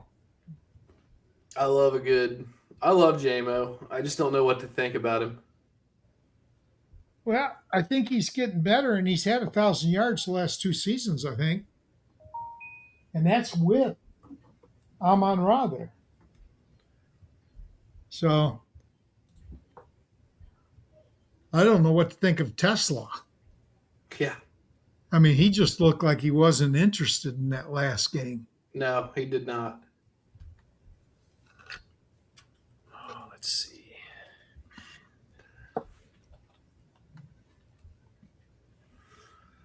Oh.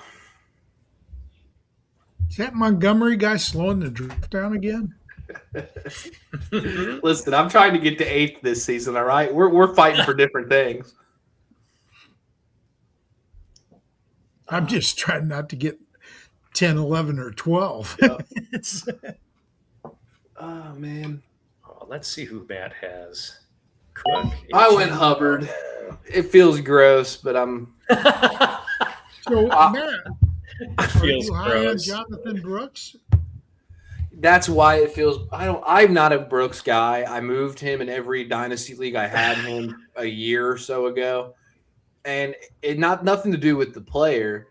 I think when he was healthy, he was a fantastic player. I just don't think you get less hurt the older you get. And he is coming back and he's still young. I'm not saying he's an old man by any means. What, he's like 25, 26 maybe. Yeah. So I just feel like one bad hit, man, it could all be over. And the defenses in this league are fast and everything. the NFL is kind of shifting to a more run focused offense. And you see that it's cyclical. We had the too high shell stuff for a while where everybody was worried about, how are you going to get past too high safeties? So NFL teams have now shifted to the run. I believe defenses are going to do the same thing. And if they're going to start focal point the run, I just feel like there's more opportunity there for injury. And Chuba Hubbard's been successful. So why bet against that? Jim Coventry said no running back in NFL history has ever come back from 2 ACLs on the same knee. Wow. I trust Jim. I do. Yeah, I did not know that. Thank God I picked the right one. Did AP have it on 2 different knees? I thought he tore his ACL twice. Or am I mistaken? Probably on different knees then, because Coventry said no back has ever come back from 2 on the same knee. And there's an outlier in every data set. Let's be real. I think Adrian Peterson's just one of them ones. He's definitely special.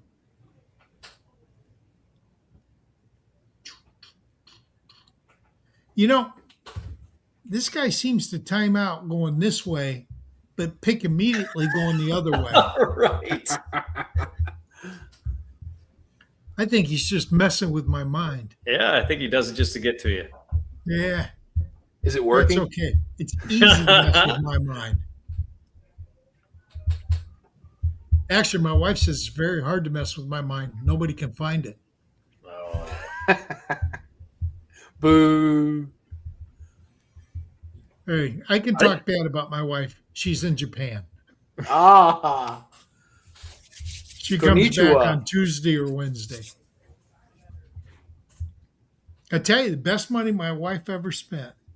We went to Japan to visit my daughter, and she bought a toilet seat that's got a bidet, and it's a heated seat, and it automatically opens and closes. Best $300 she ever spent. That bidet is nice. It's really nice. Oh, yeah. And for those that don't know, you provincial people, a bidet is where they squirt water up your butt. And if it's heated, it feels really good.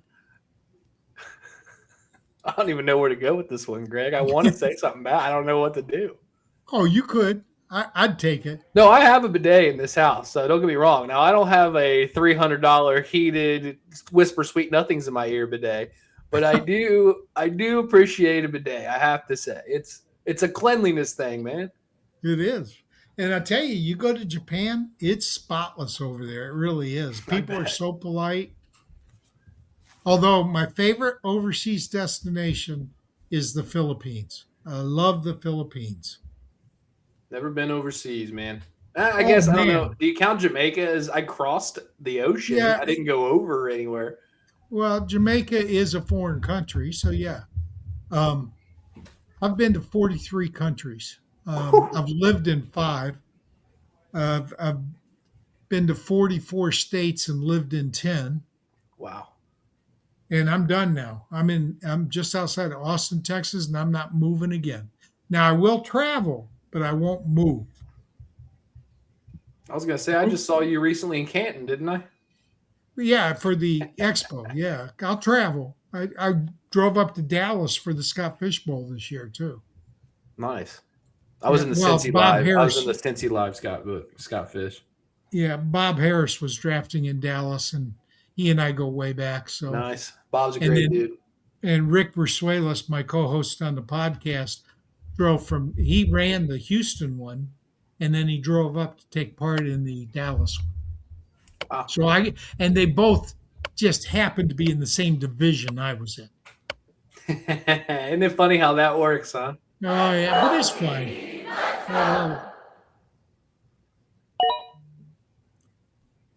I think he's undervalued this year.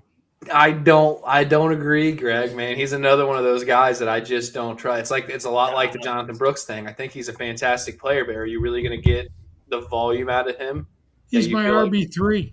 There you go. So yeah, at that point, yeah, that's what I'm talking about with the risky picks, right? At the flex position. Because you're right, you can afford him to go down because of the flexibility of the lineup. Now I would have preferred to have Jadarian Price there, but he just didn't last that long. Yeah, he went 5'8" to be smoke. Yep.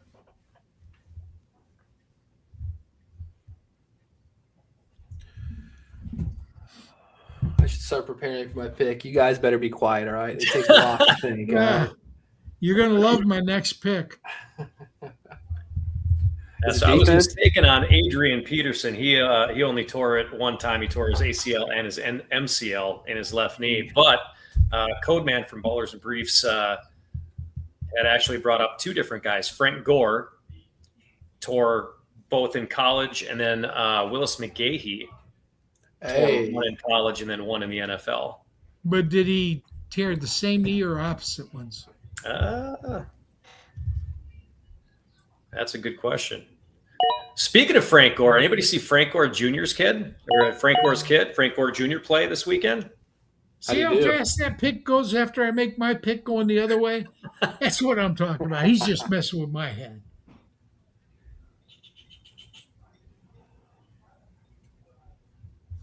Jordan Tyson. Yeah, I overdrafted Josh Downs, but I really like him this year. I had Jalen Reed too. He was my other option for that pick. I don't like their receivers. I feel like Green Bay has just got a room full of wide receiver twos. But yeah. I like Christian Watson. Yeah. I just don't know what to do. I have never felt less confident on the board than I have these last like 3 picks that I've had to take.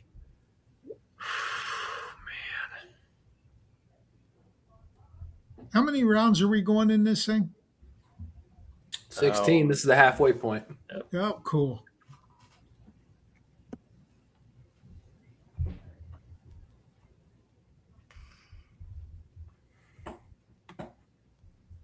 Zach, you happy with your team? I've been sniped the last several rounds by this auto draft team here after you. I thought I don't really like Henderson at his price, but he's been falling since people reported that Stevenson's the one there. And then J-Mo was falling, and he auto drafted him. Then I was going to take Tyson here, and he auto drafted him. So, and I like Josh Downs and Jaden Reed here, and you guys both took them. So, yep. Downs got hurt in practice yesterday. Oh, did he? How back bad? Injury. Or upper body or back, something like that. They don't know what it is quite yet, but nobody seems to think it's like long-term threatening. But that was the reason I skipped him on this pick. I was going to be like, all right, if everybody else is just as scared, I'll get him on the way back. But I don't think he's bad. I think he's the best receiver at camp by far right now for Indy. Yeah. Obviously, Pierce hasn't practiced, but even still, I think I like Alec Pierce. I don't know how I feel about him being the one, I don't know. I think he was great to have alongside Pittman because you knew Pittman was going to draw the attention, so Pierce got a lot of those downfield opportunities, and he was good at that. But now what happens when the focus shifts to Pierce? How does he perform? What do you think about Pittman? Don't like him. Never really did like him. And I think that I'm not sure if you ever saw like that USC team that he was on was him, Amon-Ra, and I forget the other one. Another huge team, and that USC team won like 6 games. So I think London was there as was freshman. it London? Yeah. Drake London, Amon-Ra, and Michael Pittman were all on the same team? I don't know London if it was really young when he was there, though. He was like a freshman. Still, that's 3 pretty good talented receivers. Yeah, insane. Who was the quarterback? That's probably the problem. I have no idea. That was probably why. Oh, boy. I think Amon-Ra had a pretty good career in college, though. I think he fell to the 4th round for Detroit. He wasn't an early pick. But he certainly performed like he should have been a first rounder. Oh, he's fantastic, man. He's fun to have. Because you just know what you're going to get. I love having guys that you just know aren't going to lay a goose egg. They're going to give you something. Separation. If you watch him run his routes, he gets tremendous separation. And I don't know how he does it because it's not like he's a burner. He is quick, but I don't think he's that much quicker than other guys. Did you guys ever watch that Netflix thing? Was it wide receiver? They do all the different ones, but Amon-Ra was on one of those. And he is a very, very intelligent guy. And I like having guys that are both athletic and then they can think the game too, because he's not going to do, okay, my coach wants me to run 5 yards here and then make the cut on my route. He's going to read his defender and make a play in the game. And I think you see it translate in fantasy because he's just, like you said, he always seems to be open. And I just flat out. Jared Goff finds him. Yep. And I just don't think – I mean, I know Ben Johnson was awesome there, but we've saw it even post-Ben Johnson at Amon-Ra. I mean, he went fourth in this draft too. So he's just one of those guys that you just know is going to be around the ball all the time, and he's going to be heavily targeted. Yep, I got to start looking at buys now. I'm going to start distracting old Jeff up here, all right? Jeff, focus on me, not the board. Yeah. Boy, this is a tough one. I'm not a real fan of this pick either, but we'll see what happens with that. I took Alec Pierce. Ooh. The reverse psychology didn't You work. haven't taken Brandon Ayuk yet? Yeah. Didn't you tell me you were? It's tough. I was talking to somebody today who's a huge San Francisco fan. I'd love to have him in the draft. Take Ayuk. He's going to play. I've taken him late in drafs. You ever see somebody he's talented? You ever see somebody fumble generational wealth and it just makes you mad? It's like, come on, man. Just like do half of those posts and you'd probably be okay. Yeah, true enough. He was walking around like Antonio Brown without the resume. Yeah. Antonio Brown was a great blocking. Unbelievable. Him and Hines Ward could really block. I loved Hines Ward too, by the way. I'm just too old. I'm a Bengals fan, so I have opinions on Hines Ward. Why? Because you're an Eagles fan and he was a Steeler? Bengals. Oh, Bengals. Okay, so he hurt you some. As a Ravens fan, I think we have the same opinions. Exactly.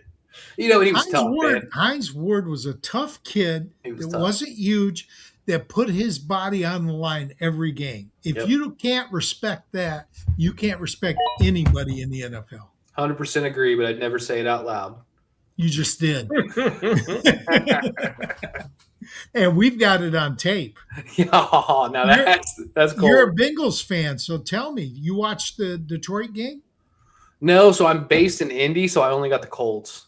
I watched highlights and stuff. The biggest news right now is one of our receivers being a lead actor somewhere, so that was kind of depressing. It's like, dude, I just want one news story where the Bengals are actually doing something positive.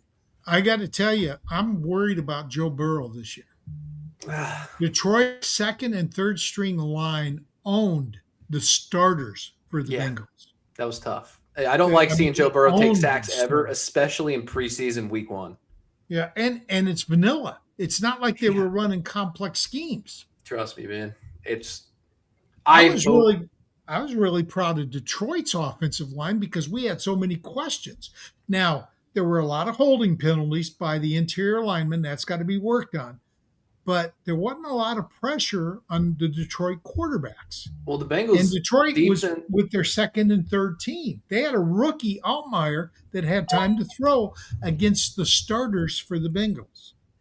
Well, the Bengals defense obviously has sucked the last few years, but I think it's an extremely underrated position, their interior defensive line. The moves they made in the offseason, adding Jonathan Allen Dexy, baby. And Sexy Dexy. Then you got Boye Mafe on the edge, and Cassius Howell looks amazing. I mean, come on. This is the best line in the league right now. I don't care who's talking. Well, who says anything about the Rams? They couldn't beat consistently Detroit's offensive line. Yeah. Don't remind me, dude. You're bringing my vibe down. Well, I'm supposed to. Remember, I'm supposed to distract you. It's the psychological games, man. That's why you got the rings on your finger, dude. Yeah, well, that might be part of it. Oh, man, all my Q players have gone. I'm going to need Jeff to snipe Zach here because I want to see the fallout. Oh, my gosh.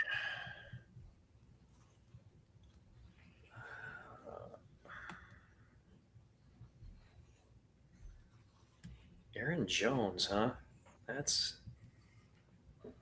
an interesting one. Mason and Jones going two of the 3 picks there is probably the smart thing to do. I'm covering Minnesota right now for football guys training camp, and I had Mason in my queue. Yeah, Mason, right. yeah. There's that no running back one there right now. It's like Mm. 1A, 1B, and it changes Yeah. by the practice. But Mason's looked really good, but Jones hasn't looked bad. Mason lost a lot of weight too. They were talking about like he put on weight. I can't remember. It's one or the other, but he came in a different shape, and they're just ogling about it. But it's August football talk, so I mean, you can't really do too much there. Taking an auto pick of a second quarterback in this round. I know. I just got sniped again. I was going to stack Lawrence with Washington, and this is the second. This is like the fourth pick. I got sniped by an auto draft. It's like, come on. The good news is you're here to pivot. These people are screwed, man. Yeah. And getting Lawrence and Daniels, that feels like an every week headache decision to make. I know. Yeah. I try to avoid those. I give myself headaches trying to think about this game, let alone who to start. Yeah. How many leagues are you in, Matt? You don't want to know, bro. Yeah. It's disgusting. At my height, I was in 36 managed leagues. Ooh, okay. So I've not hit that threshold yet. I think Okay. I think 24 is where I'm at. I think now. I'm in 12 or 13 this year. And a couple of them, I was telling these guys about Extreme Fantasy Football. Okay. I'm in an exchange league there, an experts league, the Blitz, and a public Blitz league. I'm getting into lightning leagues because I met these guys at the expo. And so George is going to put me in a vampire league because I've never been in a vampire league. I like trying new things. What's a vampire league? Something about if you lose, they get to take your players. So it's like a chop league? Something like that. I don't know the rules. I've never been in one. There's a guillotine league, and a guillotine league, I think, is if you lose, you're out. Vampire league, you stay in, but you can you want to win so that you don't lose your players in free agency. So I'm going to try that for the first time. And F2MX, have you heard of those guys? Mm-hmm. Okay, again, we just interviewed them on our podcast. They've got a new game where it's a salary cap game, but you can actually buy and sell players in the middle of games if they're off the field. So, and I'm not sure if it works for like commercial breaks, but they did say that they know when a player's on a commercial break. So long play down to the 3-yard line and goes to commercial break. I'm buying that running back. I don't care who it is. I'm buying him. Because if he scores a touchdown, he goes up in value, then I can turn around and sell him the very next play. So it's just a different strategy type thing. So I'm trying that one too. I don't blame you at all. I like doing different leagues like that, exactly like what you just said. I like to understand different rules and what players go above and beyond in certain rule formats, because then I also think you can take that knowledge and just kind of apply it to any real league you're in, because you understand, okay, these type of players score big points in leagues like this as opposed to other leagues. Plus, I like drafting. I'm not a best ball bro. I don't got the capital to put in the hundreds of best ball drafts, and I'm trying to stay married. So I'm, you know what I mean? I go, okay, I'm just managing these leagues, and I pay attention. To be honest with you, I pay attention to about 5 or 6 of them. Like, I'm trying to win this league. This one being one of them, especially with the embarrassment I received last season. So. Matt, piece of advice. I go over 50 years married this December. Okay. Every week, date night. Oh. Make sure you have a date night at least every other week. Okay. Okay. And whenever you disagree with your wife, she's right. It doesn't matter if she's That's the not. hardest one, bro. I know, but it doesn't matter. You know the truth. You cannot tell her the truth. No, God, no. You want to stay married. She's right. Just Always. Suck it up, baby. Is that me? Am I up? Yes, I am. Okay, who do I have here? Oh, and then Caleb Williams and Matt Stafford, same thing. That's a terrible decision to make every week. Oof. I Wow, got you Jared Goff double-tapped and Pat quarterback. Holmes. I got Patrick and Jared. Okay, I got you. I get why If you one did gets it. hurt, I'm happy with the other one. Okay, now I got to figure out what I'm going I to haven't do. taken one QB yet, so Oh, my gosh.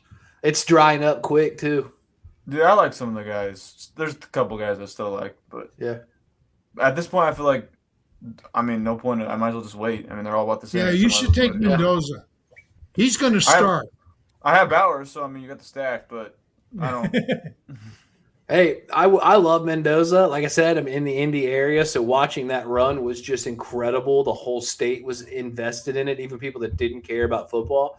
Yeah. But I'm also a mega Kirk Cousins lover, and I think that he showed in that one drive how he was like 5 of 6 for 80 yards and a touchdown. I mean, it's And the Raiders. He doesn't panic. No, he's just locked in, dude.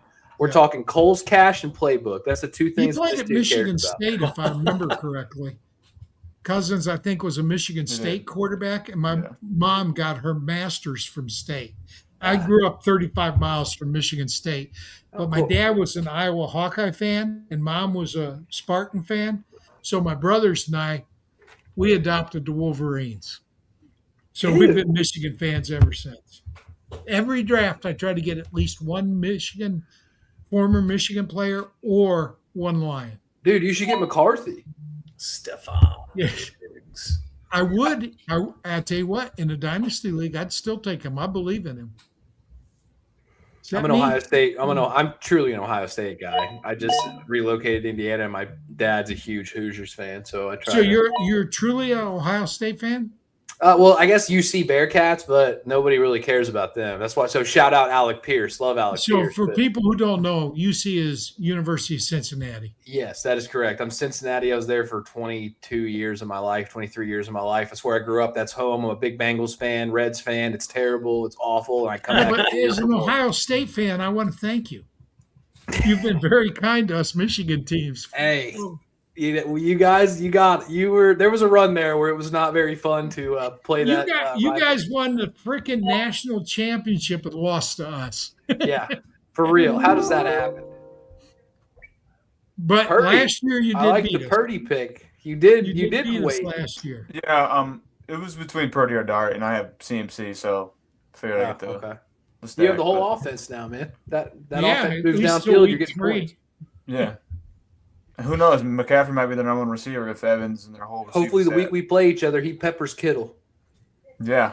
Well, I don't know. Hopefully it's early then, because I don't know if Kittle's gonna be ready for week 1. So. Yeah. Hey, I don't know if you guys saw the bit where he said he thinks he's going to avoid Pup. Now, I did see that. Yeah. maybe Who's that? George Kittle. I don't typically double stack tight end, but I got Loveland. I think Loveland's going to be a stud, so it felt like, okay, Kittle has the best upside of the flex people remaining, in my opinion. So I just kind of go with what you know, right? Yeah. Maybe it's hard overhead. Who knows? 9th place, baby. We're going for 8.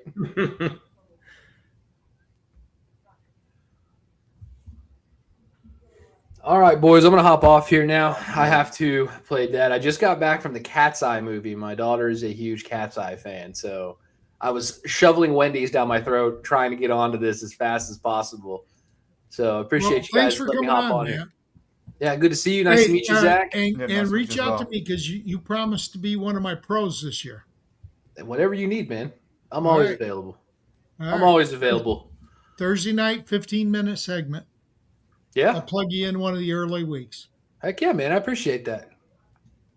Well, it's good to see you, Jeff, as always. Thank you for running the league here. Sorry you got 2 guys auto-picking. Hopefully they go 0-16. Yeah, no problem. Hey, Matt, great seeing you again, man. Take care, boys. Loved running into you at the Yeah, expo, by the way. That was Oh, yeah, awesome. man. It's such a good time up there, man. Hope to see you again next year. Zach, if you've not Absolutely. been up there, you got to get there. Yeah, I'll try next year. I'll try. Good to see you guys. Good guy. I'm going to hate beating his butt this year. Oh. No, I'm not. I might not beat him. That could be why. Let's see. What in the heck? Who's that Jeff guy? Because he's really slowing us down now. I am taking my time with this. I just don't like. I don't like this spot. I Number told 6. you, I don't like 6 or 7 either. You and Zach got tough draws. I don't love my team, but I don't hate it either. So I kind of like mine. It's It's tough drafting against people that know what you know, though. yeah. I don't think I can let Rachaad White go again. Yep, I Kelsey think was. he's the starter in Washington. A lot of people think it's JCM, but I think it's White. I think you're 100% right, and the only reason why I didn't want to take him is because I've already got McLaurin as well. So I feel like I'm going too heavy on the Commanders here. You guys think White's a starter there? I I think have he will JCM, so. Yeah, I mean, I guess my only problem with, I think White will be the third down guy for sure, because I don't think JCM isn't a very good pass catcher. But I think Tampa Bay let White go for a reason to bring in Gainwell, because I didn't think he was very good. So, but I think White will play a lot on third downs and passing downs. Yeah, and that's the downside, right? If he's not the starter, he's still the third down back that's getting all the receptions out of the backfield. Yeah. I'll take that. Yeah. Gainwell went already. Earlier than I expected.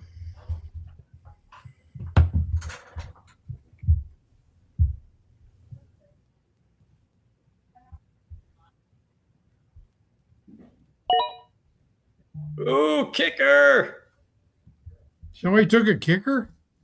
Joe did. We still got 4 rounds, right? 5? 5 more after this. Yeah. Early for me.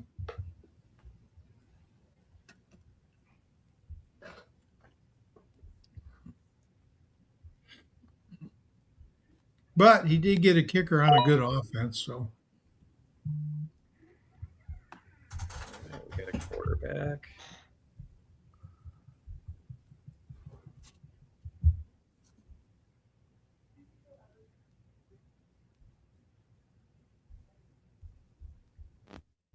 Did I miss it? No, everybody's scared to take Dart now after they saw him get pile drived the other day. Yeah. Boy, that was, Well, he came that was right back brutal. into the game. Yep.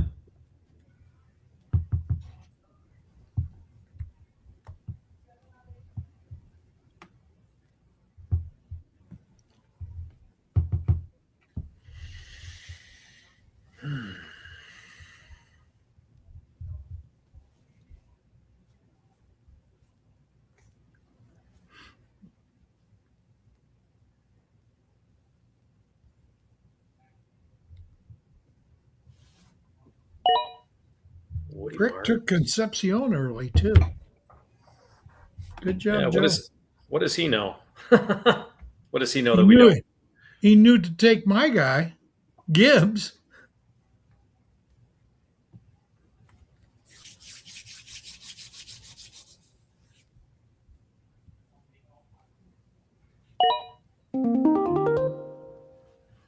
And there's your Oh, first defense. Is that the first defense, Rams? I believe it is, yes. Wow. Surprised they went first.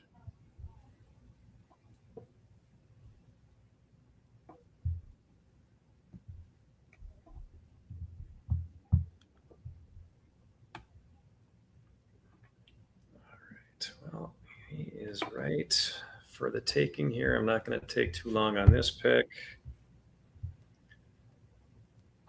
Glad that he fell to me. I'm taking Isaiah Likely.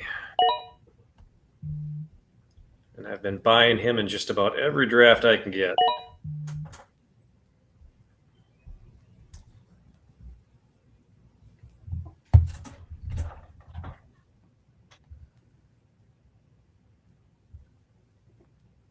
Alrighty, fellas. I think I'm gonna hop off here. I gotta eat some dinner real fast, and before it's too late. But it was nice being on here for a while with you guys. It was great having you on, Zach. Absolutely, Zach. Thank you so much for stopping in tonight. Love it. I look forward to you not winning again this year. I look forward to winning again this year. That's all right. Maybe we'll do something. Hey, for and this is something we could talk about too. Right now this league is a free league for everyone to come on to, and I really just wanted to get all people that are out there putting out fantasy football content. But maybe we do something for multi-winners in a row. Maybe instead of a ring, we do a belt or something like that too, so you can show it off. So just a thought in my mind, but something maybe to look forward to if you end up pulling it off again this year. Yeah. Well, I hope so. All right, I'll see you guys. All right. Thanks, Zach.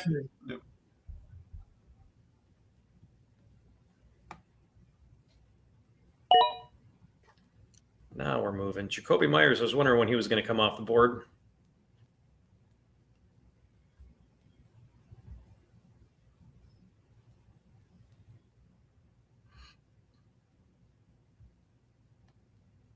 Chardonnay, there he goes.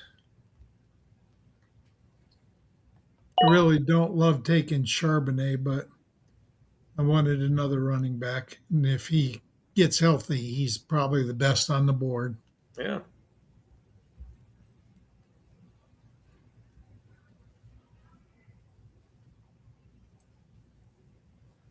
And in other leagues, I've got a lot of shares of Darian Price. So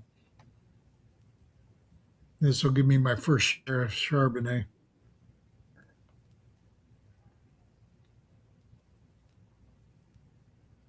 All right. Quick on that first one. I really wanted KC Concepcion. I think that's a good pick by Frick.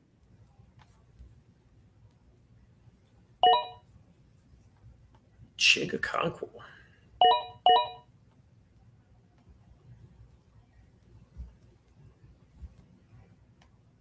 Well, there's your guy Stribling.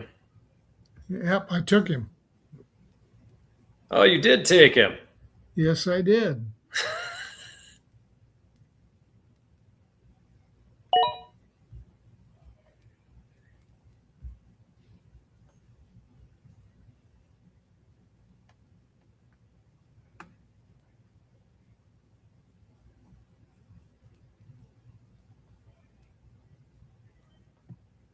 I think when you're in a league like this, you have to take risks.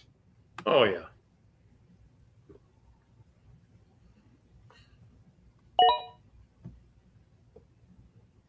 Texans defense. Yeah, a lot of people think they're the best defense. I just don't see a lot in this scoring system. I don't see a lot of difference in any of the defenses or kickers. I think they're all pretty much the same. Yeah. So I won't take one till the last two rounds.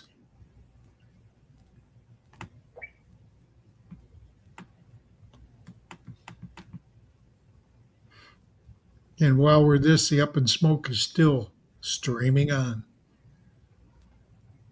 Yeah, I figure that we've got time on that one, so I'm going to close out this, and if it ever gets back to me on there, I'm just up in smoke, but it's got to be getting back to me at some point in time in that league. You're Zach's waiting. Okay. And do you know what you want to do?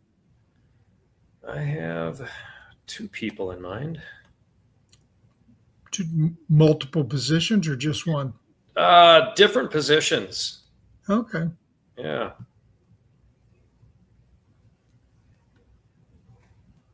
I can tell you, I'm looking at nothing but flex players right now. Mm-hmm. I've got the two quarterbacks. I don't need another one. So for me, it's all running back, wide receiver, tight end going forward. I had Andrews. I would have taken him.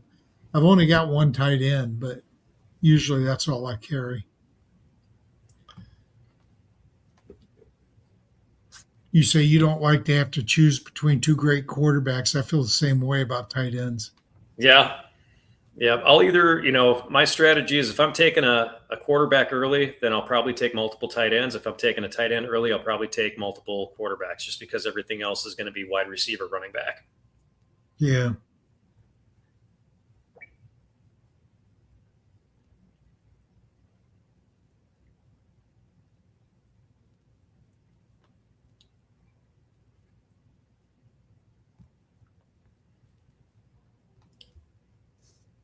So now it's all filler. And trying to find the value. Yep.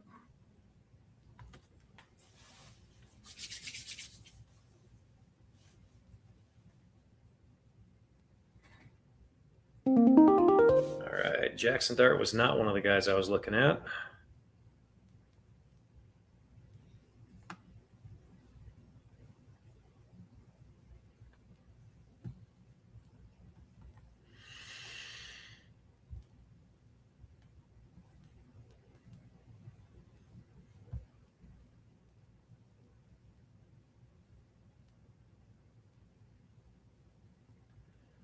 feeling pretty good about my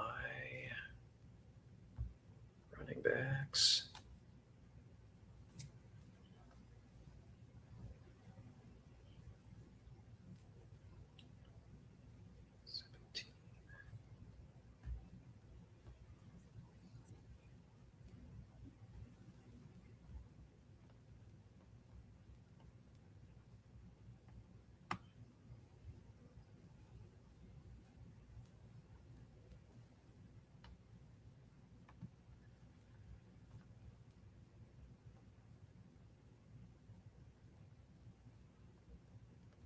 Got to check one more thing.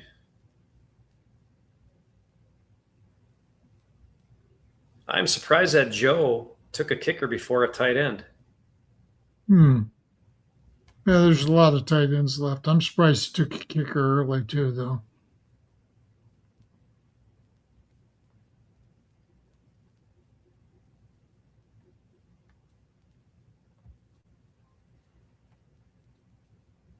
Yeah, I'm going to do my back-to-back here. I'm going to go with Dallas Goedert.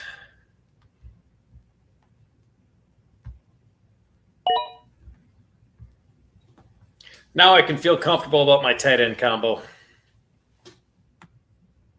Well, likely.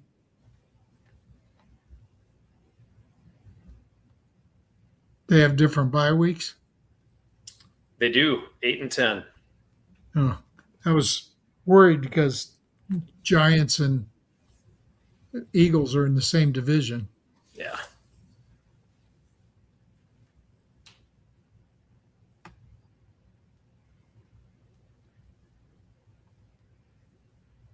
Boy, we've got some decent Oh, no, never mind. Jackson Dart was taken. I was going to say, Jackson Dart was up there pretty high for me. Kyler Murray is still out there. Yeah, so's Love. And Love, Baker. Murray, Darnold. Oh.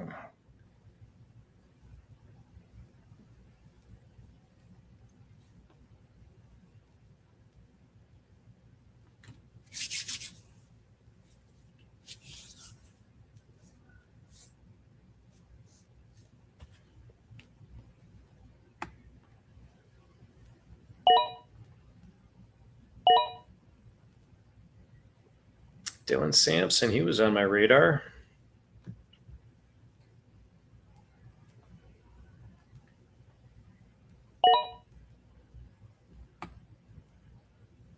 Keaton Mitchell, good pick.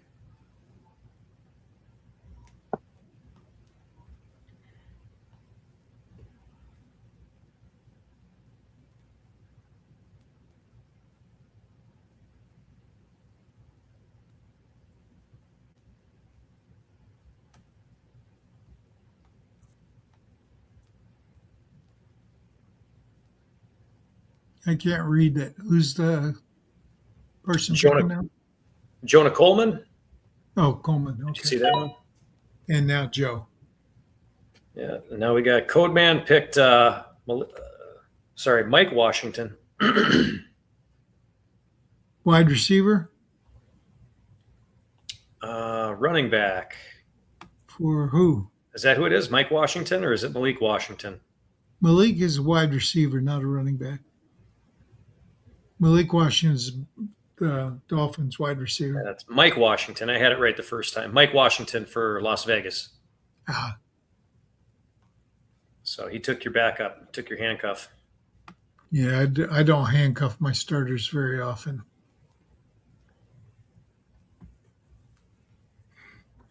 If I have to take two guys to get one position, that's usually a wasted roster spot. in my mind. Right.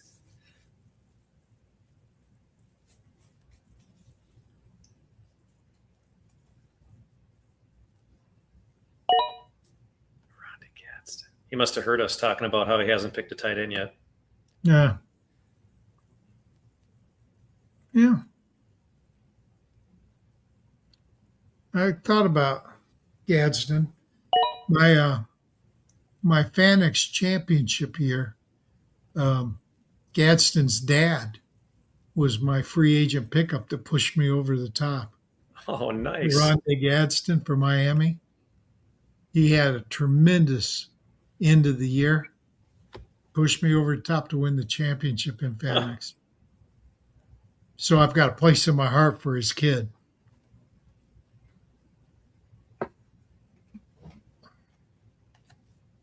There's not a lot of times I take 2 tight ends, though. Although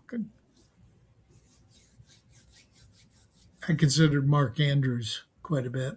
Yeah. I You just think he's wanted going to. dribbling more. Oh, man. Shakir was one of the guys that I was looking forward to here. You know, the guy I wanted in that offense was Jay Moore. I really did want him.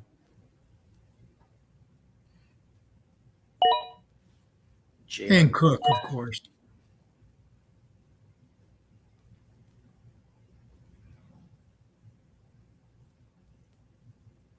Ted Hurst. That's an intriguing prospect. Yeah, I'm not on that bandwagon yet. Yeah, he's got the size and speed ratio you want in a young receiver.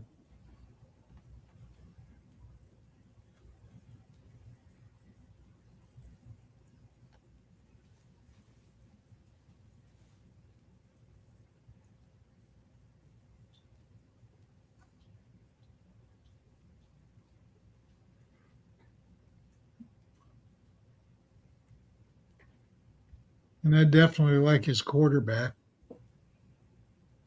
I just don't know if he's going to start and get enough snaps to matter this year. Right.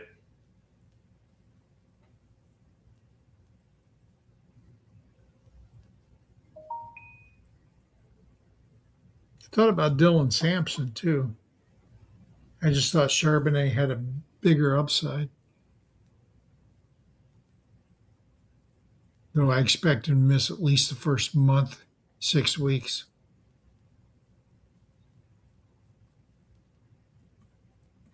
Rashid Shaheed. That was another guy I was looking at. That's something else. Was that a timeout? Is that why you got that sound? No, it just means I'm on the clock. Oh, okay. Well, I mentioned before I was not a big fan of Cam Scattaboo, so I'm taking Tyrone Tracy. Smart.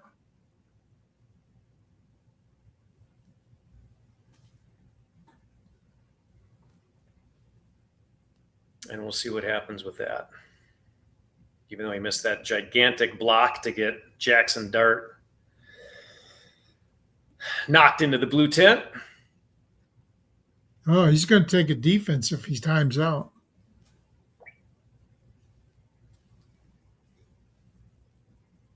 I'm looking at the average draft position. It's all defense and kickers. I'll let them go. I'll get the players. Yeah, that bodes well for the guys that are online yet. Yeah.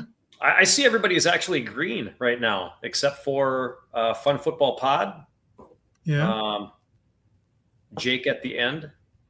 Oh, I see the little green dots up. Joe doesn't have a green dot. Yeah, it's weird because he's always been here. He's always been picking. Fun Football Pod and Jake at the end. Okay. Marshawn Lloyd. I like that pick. Does he have Jacobs too? Because if Jacobs is suspended 6 games, Lloyd becomes a starter. No, he does not have Jacobs. Fun Football Pod has Jacobs. Huh? Oh, well. Yeah. Oh, another defense. Beast Smoke. Yeah, well. You got 2 defenses? He's got 2. Okay, let's go to the queue. I'm going to take the kid that's lighting up the camp and gives me a stack. There you go. Now, whether he does anything, no idea. But I've heard good things out of the camp. And he's basically a next to last skill position player.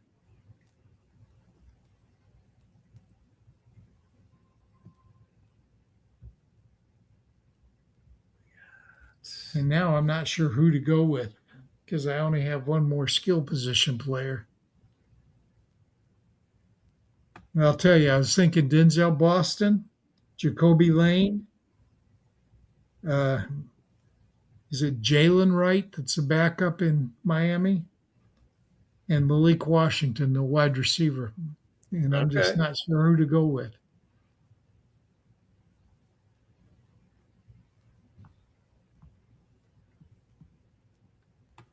If I thought for sure that Devin Achan was going to get hurt, I'd definitely go with Jalen Wright. But Achan really impressed me in this weekend's game. Yeah, So he I did well. probably won't go with Wright. And I really like Casey Concepcion more than I like Denzel Boston. Although I think both of them could have decent years.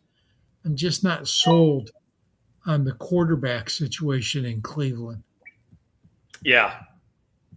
That's the only one that's, Denzel Boston could be a late round flyer. KC Concepcion, Jerry Jeudy, if he's going to be there or not. Rumors about him getting traded or not being there after the fact.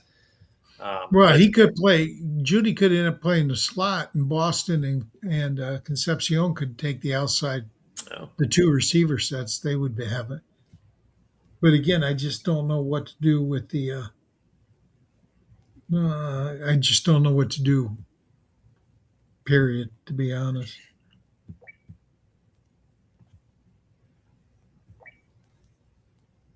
Somebody took Jadarian Price from me over in Up in Smoke in the 7th round.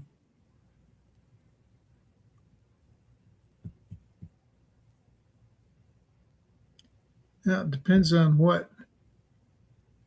Well, he's got a green light, so he's on. Jake on the end.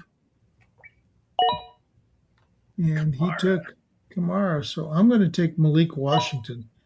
He's the starting wide receiver in Miami. And now I'm down to just kicker and defense. So let's go ahead and delete these guys out of my queue.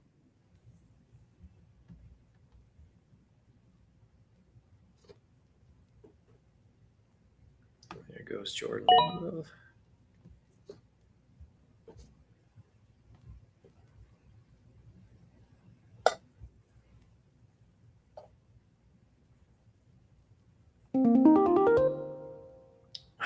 There goes Boston. Well, he was on my list too.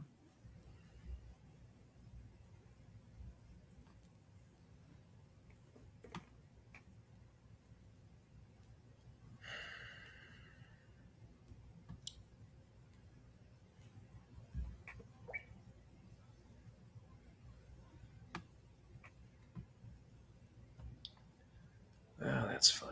We're going to go with.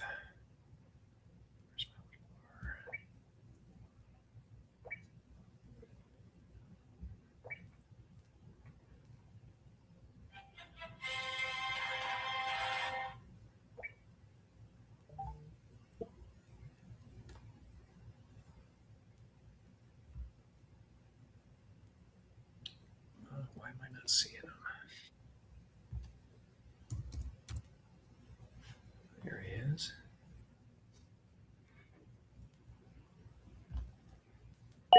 I'm going to go Trey Tucker.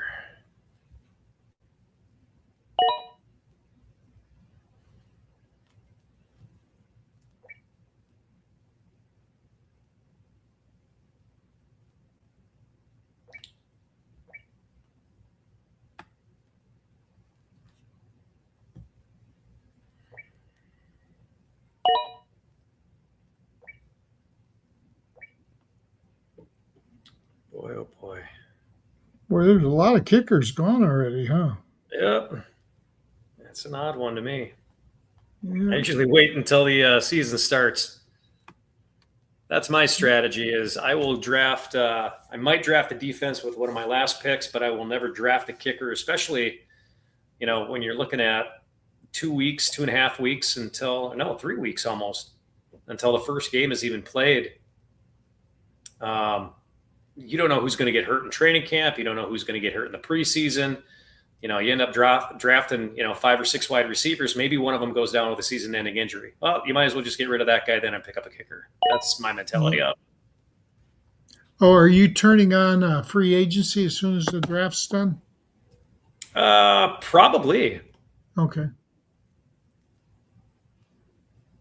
And I assume since there's a trade deadline that there'll be trading allowed. Absolutely. Is that Bucker that just went? Looks like Codeman took the Ravens defense. Oh, that's Baltimore Ravens? Yep. I can't read it. Little brown tag makes it hard to see the black letters. I'm old.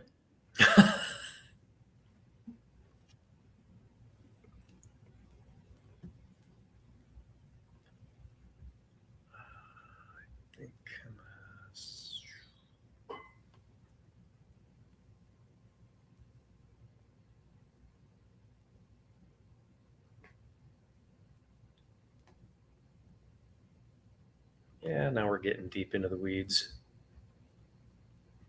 Got 2 more picks to go.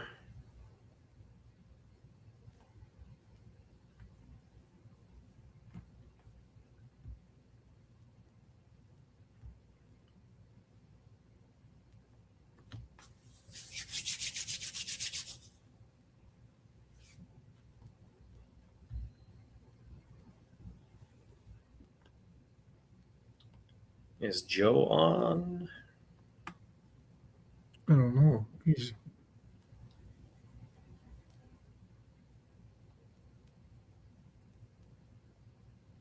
I'm going to finish this draft before anybody else. No, one person will finish before me.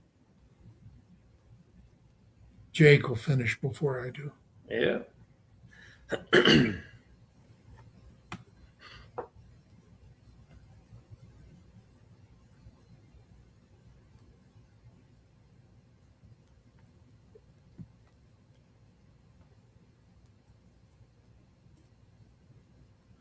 Missing here. 2 more picks.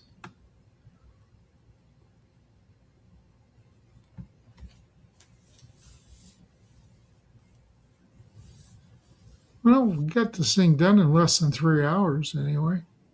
Yeah, it's not too bad. No. 3-minute clock, we'd be done already. Yeah, I think I'll have to remember that for next year. 3-minute clock. But I mean, we even started a half an hour beforehand. So I mean, hell, we could, if people pick fast, we could be done with this in the next 12 minutes. Yeah, and then it would be basically 2 hours. 2-hour draft. Yeah. And it gives me enough time to go eat. Although it'll be 8 o'clock by the time I go eat, but hey. Yep. Ditto. We're on the same time frame here. Central time. Yep. Yeah. I like your X's and O's background. I really do.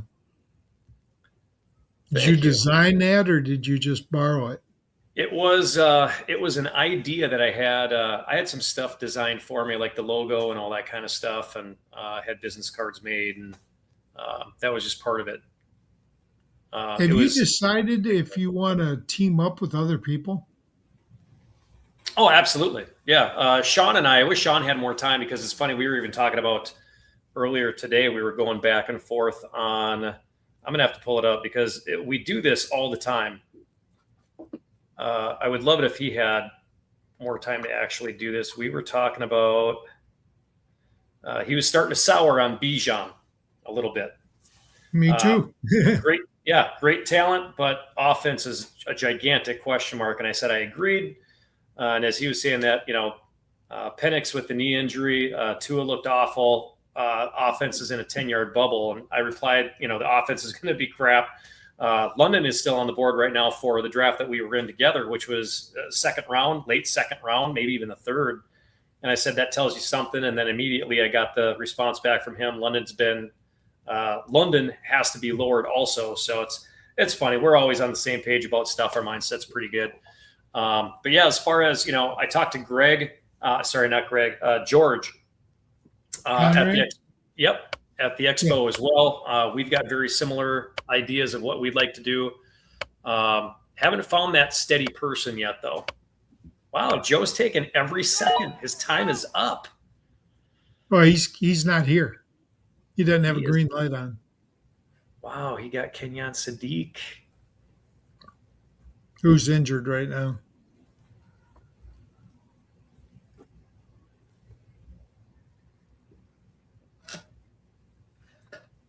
So no, unfortunately, haven't found that staple yet, that second person that we can kind of make a time work religiously every week. You're talking about for a podcast partner. Yeah. Okay, I'm talking about just as a sports affiliation, for example. Oh, You know, I don't know if Iggy and JC are looking to bring on other partners, but I think networking is hugely important in growing in the industry. yeah. It was actually Ryan Linkletter reached out to me last week about Who's Ryan with? Ryan is with Blitz Don't know them. Sports Media. Okay.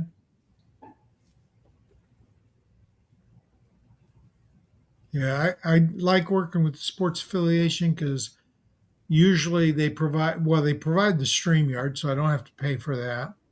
And then Iggy produces our shows, so there's somebody behind the scenes that's monitoring the chat, so I don't have to worry about that. I just have to talk.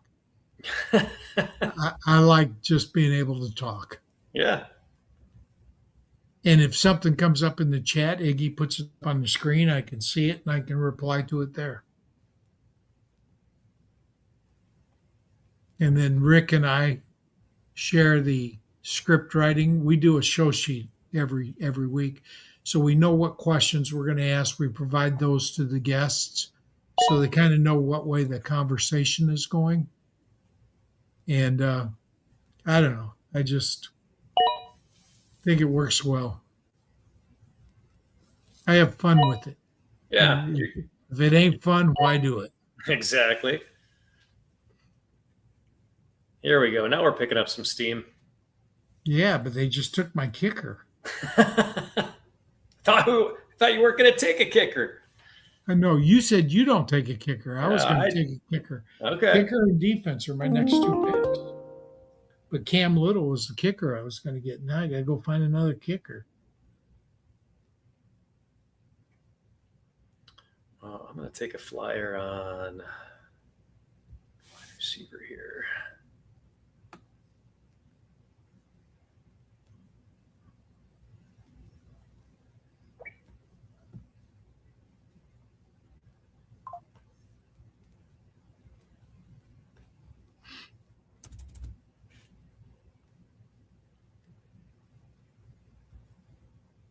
Oh, you're up?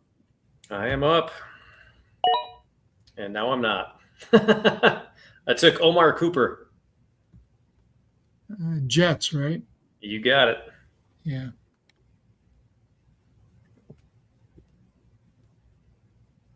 There's still a couple wide receivers I wouldn't mind adding, but I still want to fill out my lineup, so I'm going to have a kicker and a defense.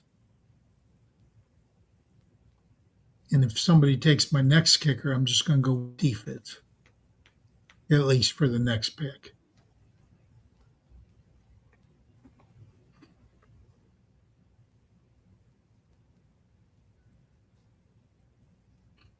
Oh, my goodness. I don't know how you do the podcast by yourself, Jeff. That would be hard for me. Yeah, I don't know. Usually, if I have to do it myself, it's going to be a half an hour thing, and kind of took the points that you had given me before, where just bullet point some stuff and try to make it all make sense. Same thing as when you're writing, just from point A to B to C to D, and usually I get to a point if I'm, on a Tuesday or a Thursday, I've got a 40-minute drive home from work. So I can think about, I've actually got some time in my car while I'm driving to actually think about what I want to do. And sometimes I'll, jot some notes down or I'll put it in my phone or whatever. And so You know, You'll if I got jot some notes down while you're driving home. well, I hit a lot of stoplights. Okay. I was So- going to say, that sounds insane, right? Oh yeah. No, I'm not jotting anything like while I'm driving or anything. It's literally if I'm speaking I into can my just phone, see just you. put down notes. Yeah. You got to get one of those self-driving cars. Yeah. No. Yeah, the world's changing, buddy. Got to get something that'll pay me enough to get a self-driving car. Is that Waymo? Is that what it is? Waymo is the self-driving cabs? I think it's Waymo. I want to try that.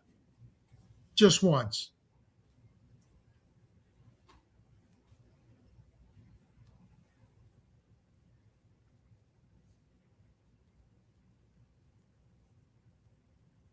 Looks like we had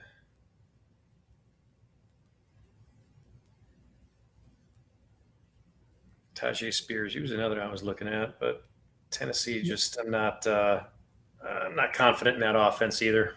I really like Nick Singleton, but I saw him just get bowled over in blitz pickup this weekend, and he won't be on the field if he can't do better than that. I mean, his quarterback got hit because he didn't even put up.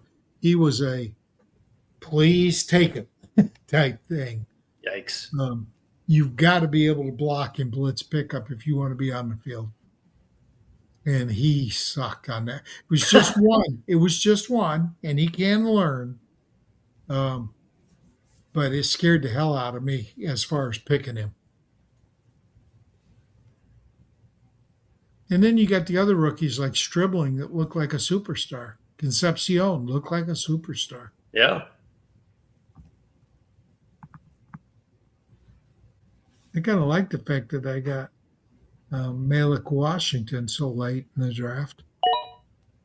He's the clear number one receiver for that team, even if they suck. Oh, Monty, I was going to take that defense if they were going to make it back to me. Thanks. Which one? Eagles. Oh.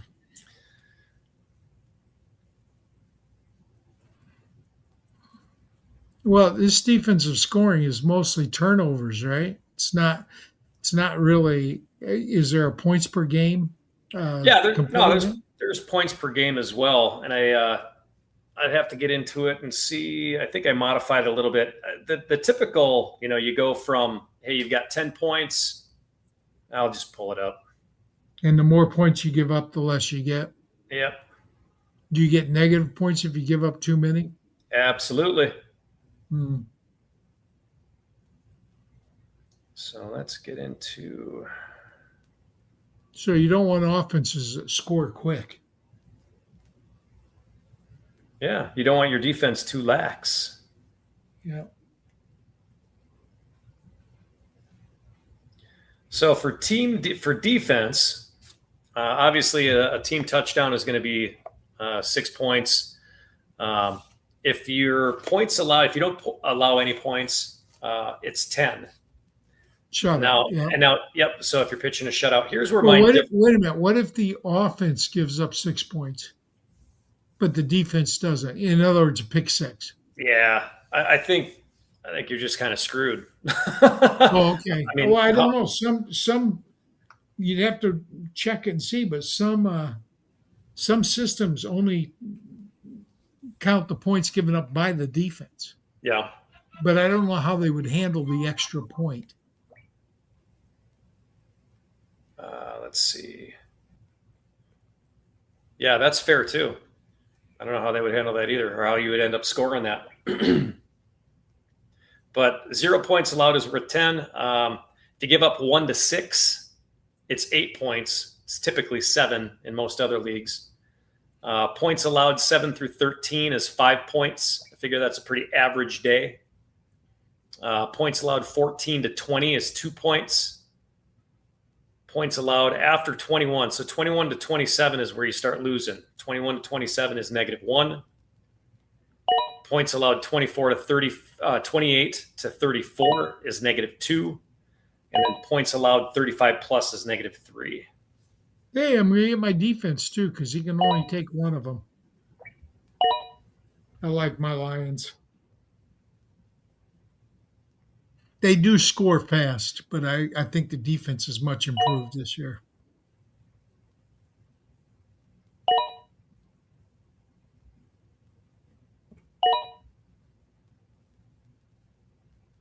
Boy, these last few picks have moved along quickly.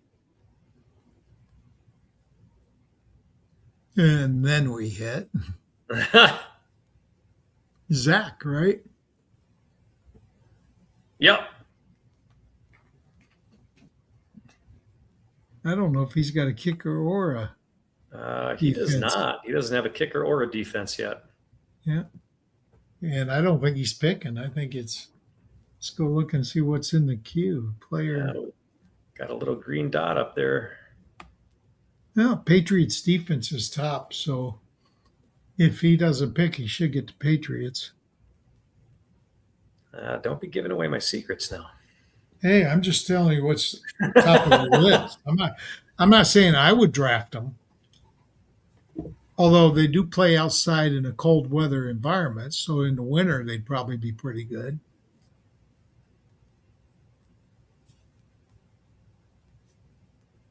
And I took a dome team.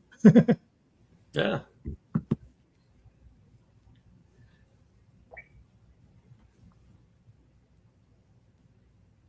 Up in smoke. Roma Dunze just went. Yeah. Well, before this draft is over, I know that you're done. So you're going to obviously hang on and see the rest of the draft coming through the line here. But I want to give you a really great big thanks for coming on the show. You were here bright and early, even before I was really ready for it. So thank you. You are definitely the early bird. But yeah, thank you so much for coming on. Hanging out till the end. It's been great. I always, anytime that I'm watching your show with Rick, you're always a kind of a plethora of knowledge. I love to see where you're going with the drafts. It's not the norm, which is great. It's nice to see. And you've got different takes on most others. So really thank you again for being on this one. The Chargers are gone. Well, it's my pleasure, man. I like talking football and I like you. So I'm happy to come on your show when it's not conflicting with my show. Absolutely. I would have come on Thursday night, but it was right when my show was on. And afterwards, I wanted to watch the Lions because I don't get to see them that often.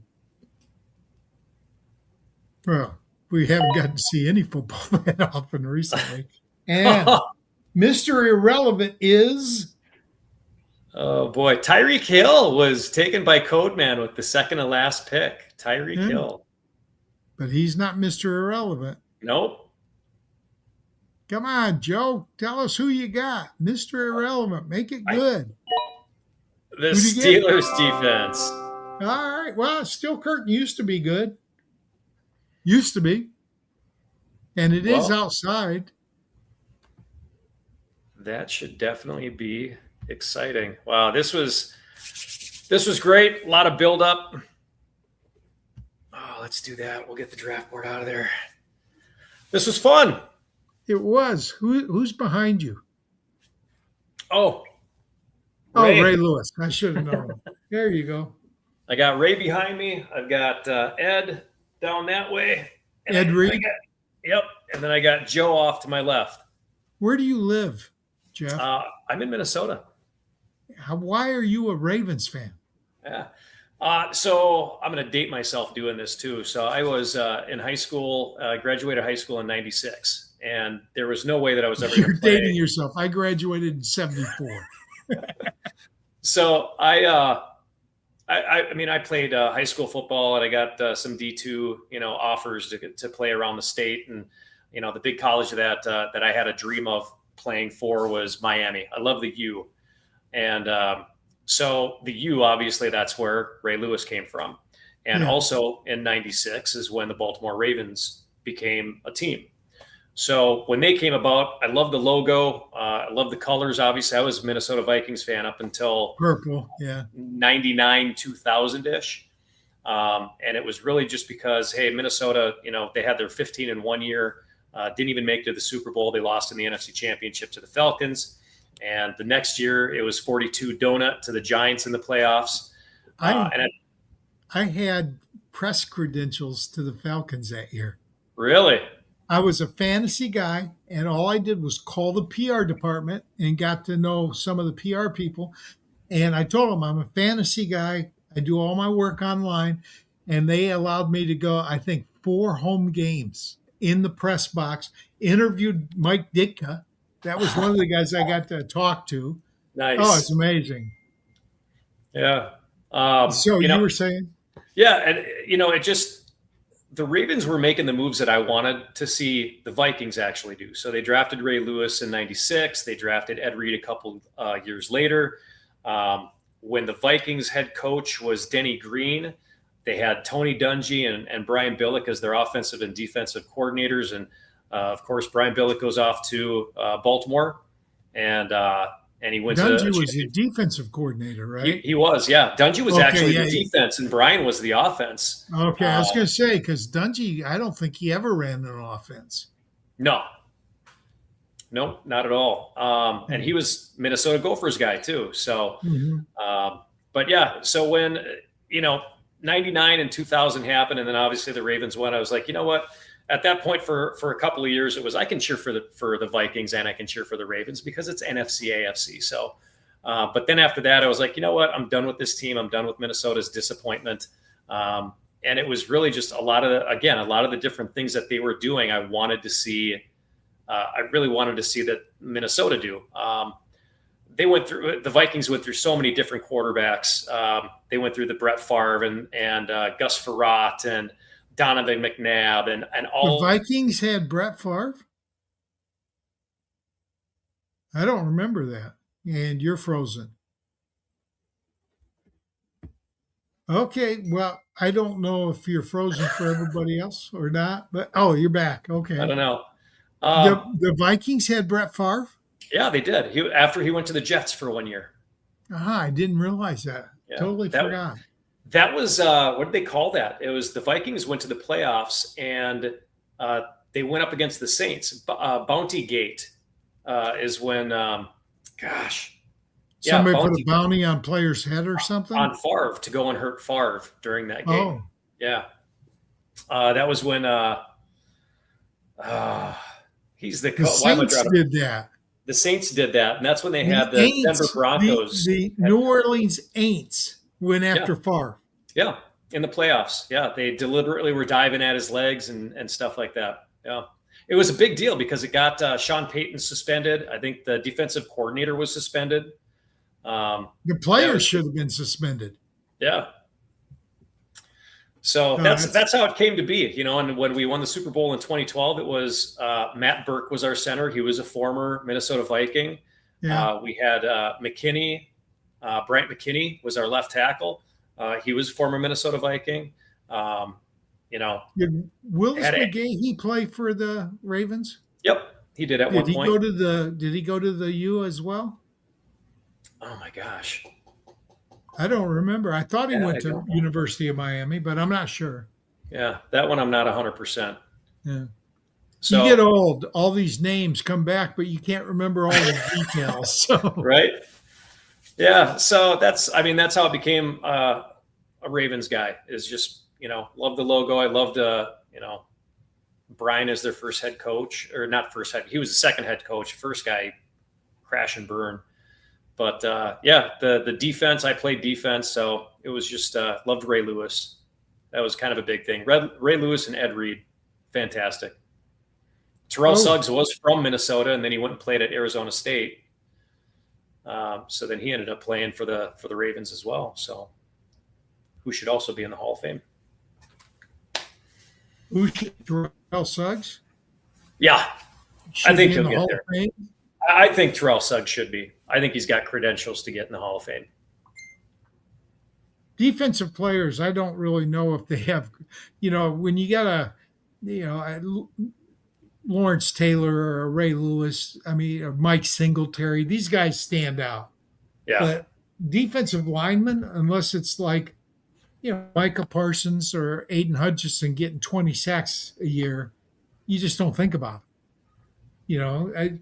I mean, name a defensive tackle. Wasn't Joe Green a defensive tackle? Mean Joe Green? Sure. Was he a defensive end or a tackle? See, I was thinking he was an end, but I could be wrong. It was a little might bit be. before my time. Try to name some defensive tackles. I mean, there have been some great ones in the league, but I couldn't name them. Yeah. I mean, Reggie White, go back what? to your Ravens teams. I mean, I can name one, Alex Karras from my Lions, who's a defensive tackle, but Well, you should be able to name one from the Ravens too. Haloti Nada. You guys had him for a while. Yeah, he was a nose though, right? He wasn't Yeah. a tackle; he was a nose. Yep.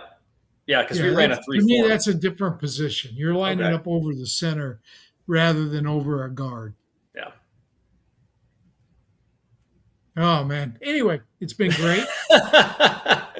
Yeah, and Codeman chimed in too and said 2009 and 2010 was when Brett was in Minnesota. Okay. So he had 2 stints. 2009, 2010. I'm trying to think of what I was doing then. I was in the Army till 87, so I was out of the Army. 13 years. Man, I don't remember what I was doing in 2009 and 10.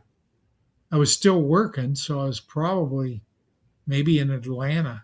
Might have been. Codeman's got a couple. Alan Page, that's a good D tackle. Warren Sapp, Merlin Olsen. Wait a minute. Was Page a tackle? I thought he was a defensive end. Purple People Eaters were a little bit that. before my time as well. Yeah, I'll have to Google that. I remember he was part of Purple People Eaters, Alan Page, but I thought he was a defensive end. Yeah. Reggie White was a DN too, wasn't he? Or was he a D tackle? Yeah, he was. Yeah. He was a sack master. Yeah. There aren't very many DTs that get a lot of sacks. It's usually your edges get the sacks. Page was a tackle. Okay. Page was a tackle? Yep. Leonard Marshall was a tackle, I think. But again, I remember Alex Karras because he was an actor too. Yeah. I'm trying to think. There is a Williams in there too. It wasn't. They had the Williams wall in Minnesota for a while, and they were They ran a 4-3. Okay. Well, that used to be the only defense run in the NFL, except for a gap 8 when short yardage. But 4-3 used to be the standard NFL defense. Kevin Williams. Yeah, Kevin was the other one. Thanks for filling that in. Codeman's on the spot. Kevin Williams and Pat Williams. Kevin Williams. Kevin Williams? Okay. Yep. He was good. He was solid. All right. So you got some good people in this chat. Yeah. I'll give you a name and you tell me the position. Okay. Altie Taylor.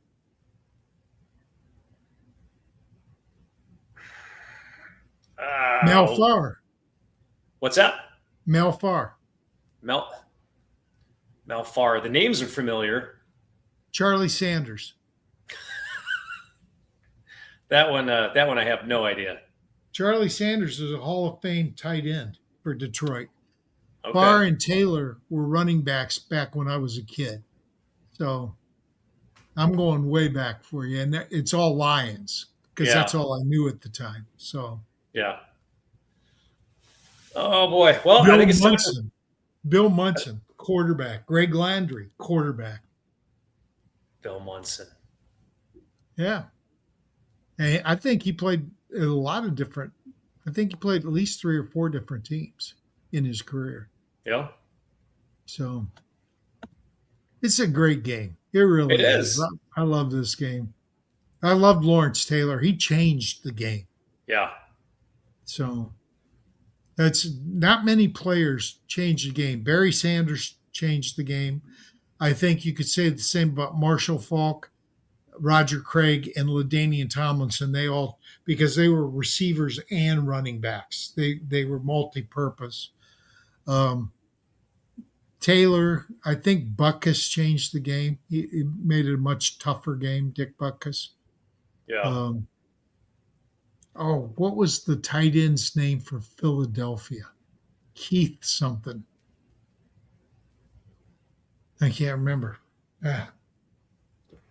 I should let you go. It's getting late. I got to eat. It's time for dinner, man. All right. Hey, thanks, Oh. Greg. I'll wait for you to close it out. All right, I'm going to close it out. Thanks for everyone that was still on. Looks like we got 27 people still on here. Thank you very much for tuning in to the draft. Follow us during the league. Follow everybody that's in the league because they're going to have fantasy advice for you for the next 3 weeks until the regular season starts. One pitch. If you guys have a league and you want to get a nice trophy, crown, or ring, and I showed you the rings, Crowned Champs is appearing on my podcast Thursday night at 7 o'clock Eastern. It'll be on YouTube. Just look under the sports affiliation. And we're trying to get to 1,000 subscribers. Last I knew, we were at like 254. So we need about 45, 46. So sign up. Get on it, everyone. And sign up for Jeff. Like and subscribe, baby. There you go. Comment, like, subscribe, do all the fun stuff, and then you'll get all the podcasts and all the advice. And feel free to even shoot me questions. Go to X, go to Insta, go to wherever I am. You can find me Downfield Read. It's the same thing everywhere. So it's not just on X. It's on Facebook. I'm everywhere. So feel free, shoot me some questions throughout the year. I've got a lot of people that come back. Hey, this is what we do. Eat, sleep, and drink football. That's it. It ain't fun? Why do it? And we're going to end with that one. All right. Thank you so much, sir. We'll be talking to you soon. And thanks, everyone. Keep tuning in.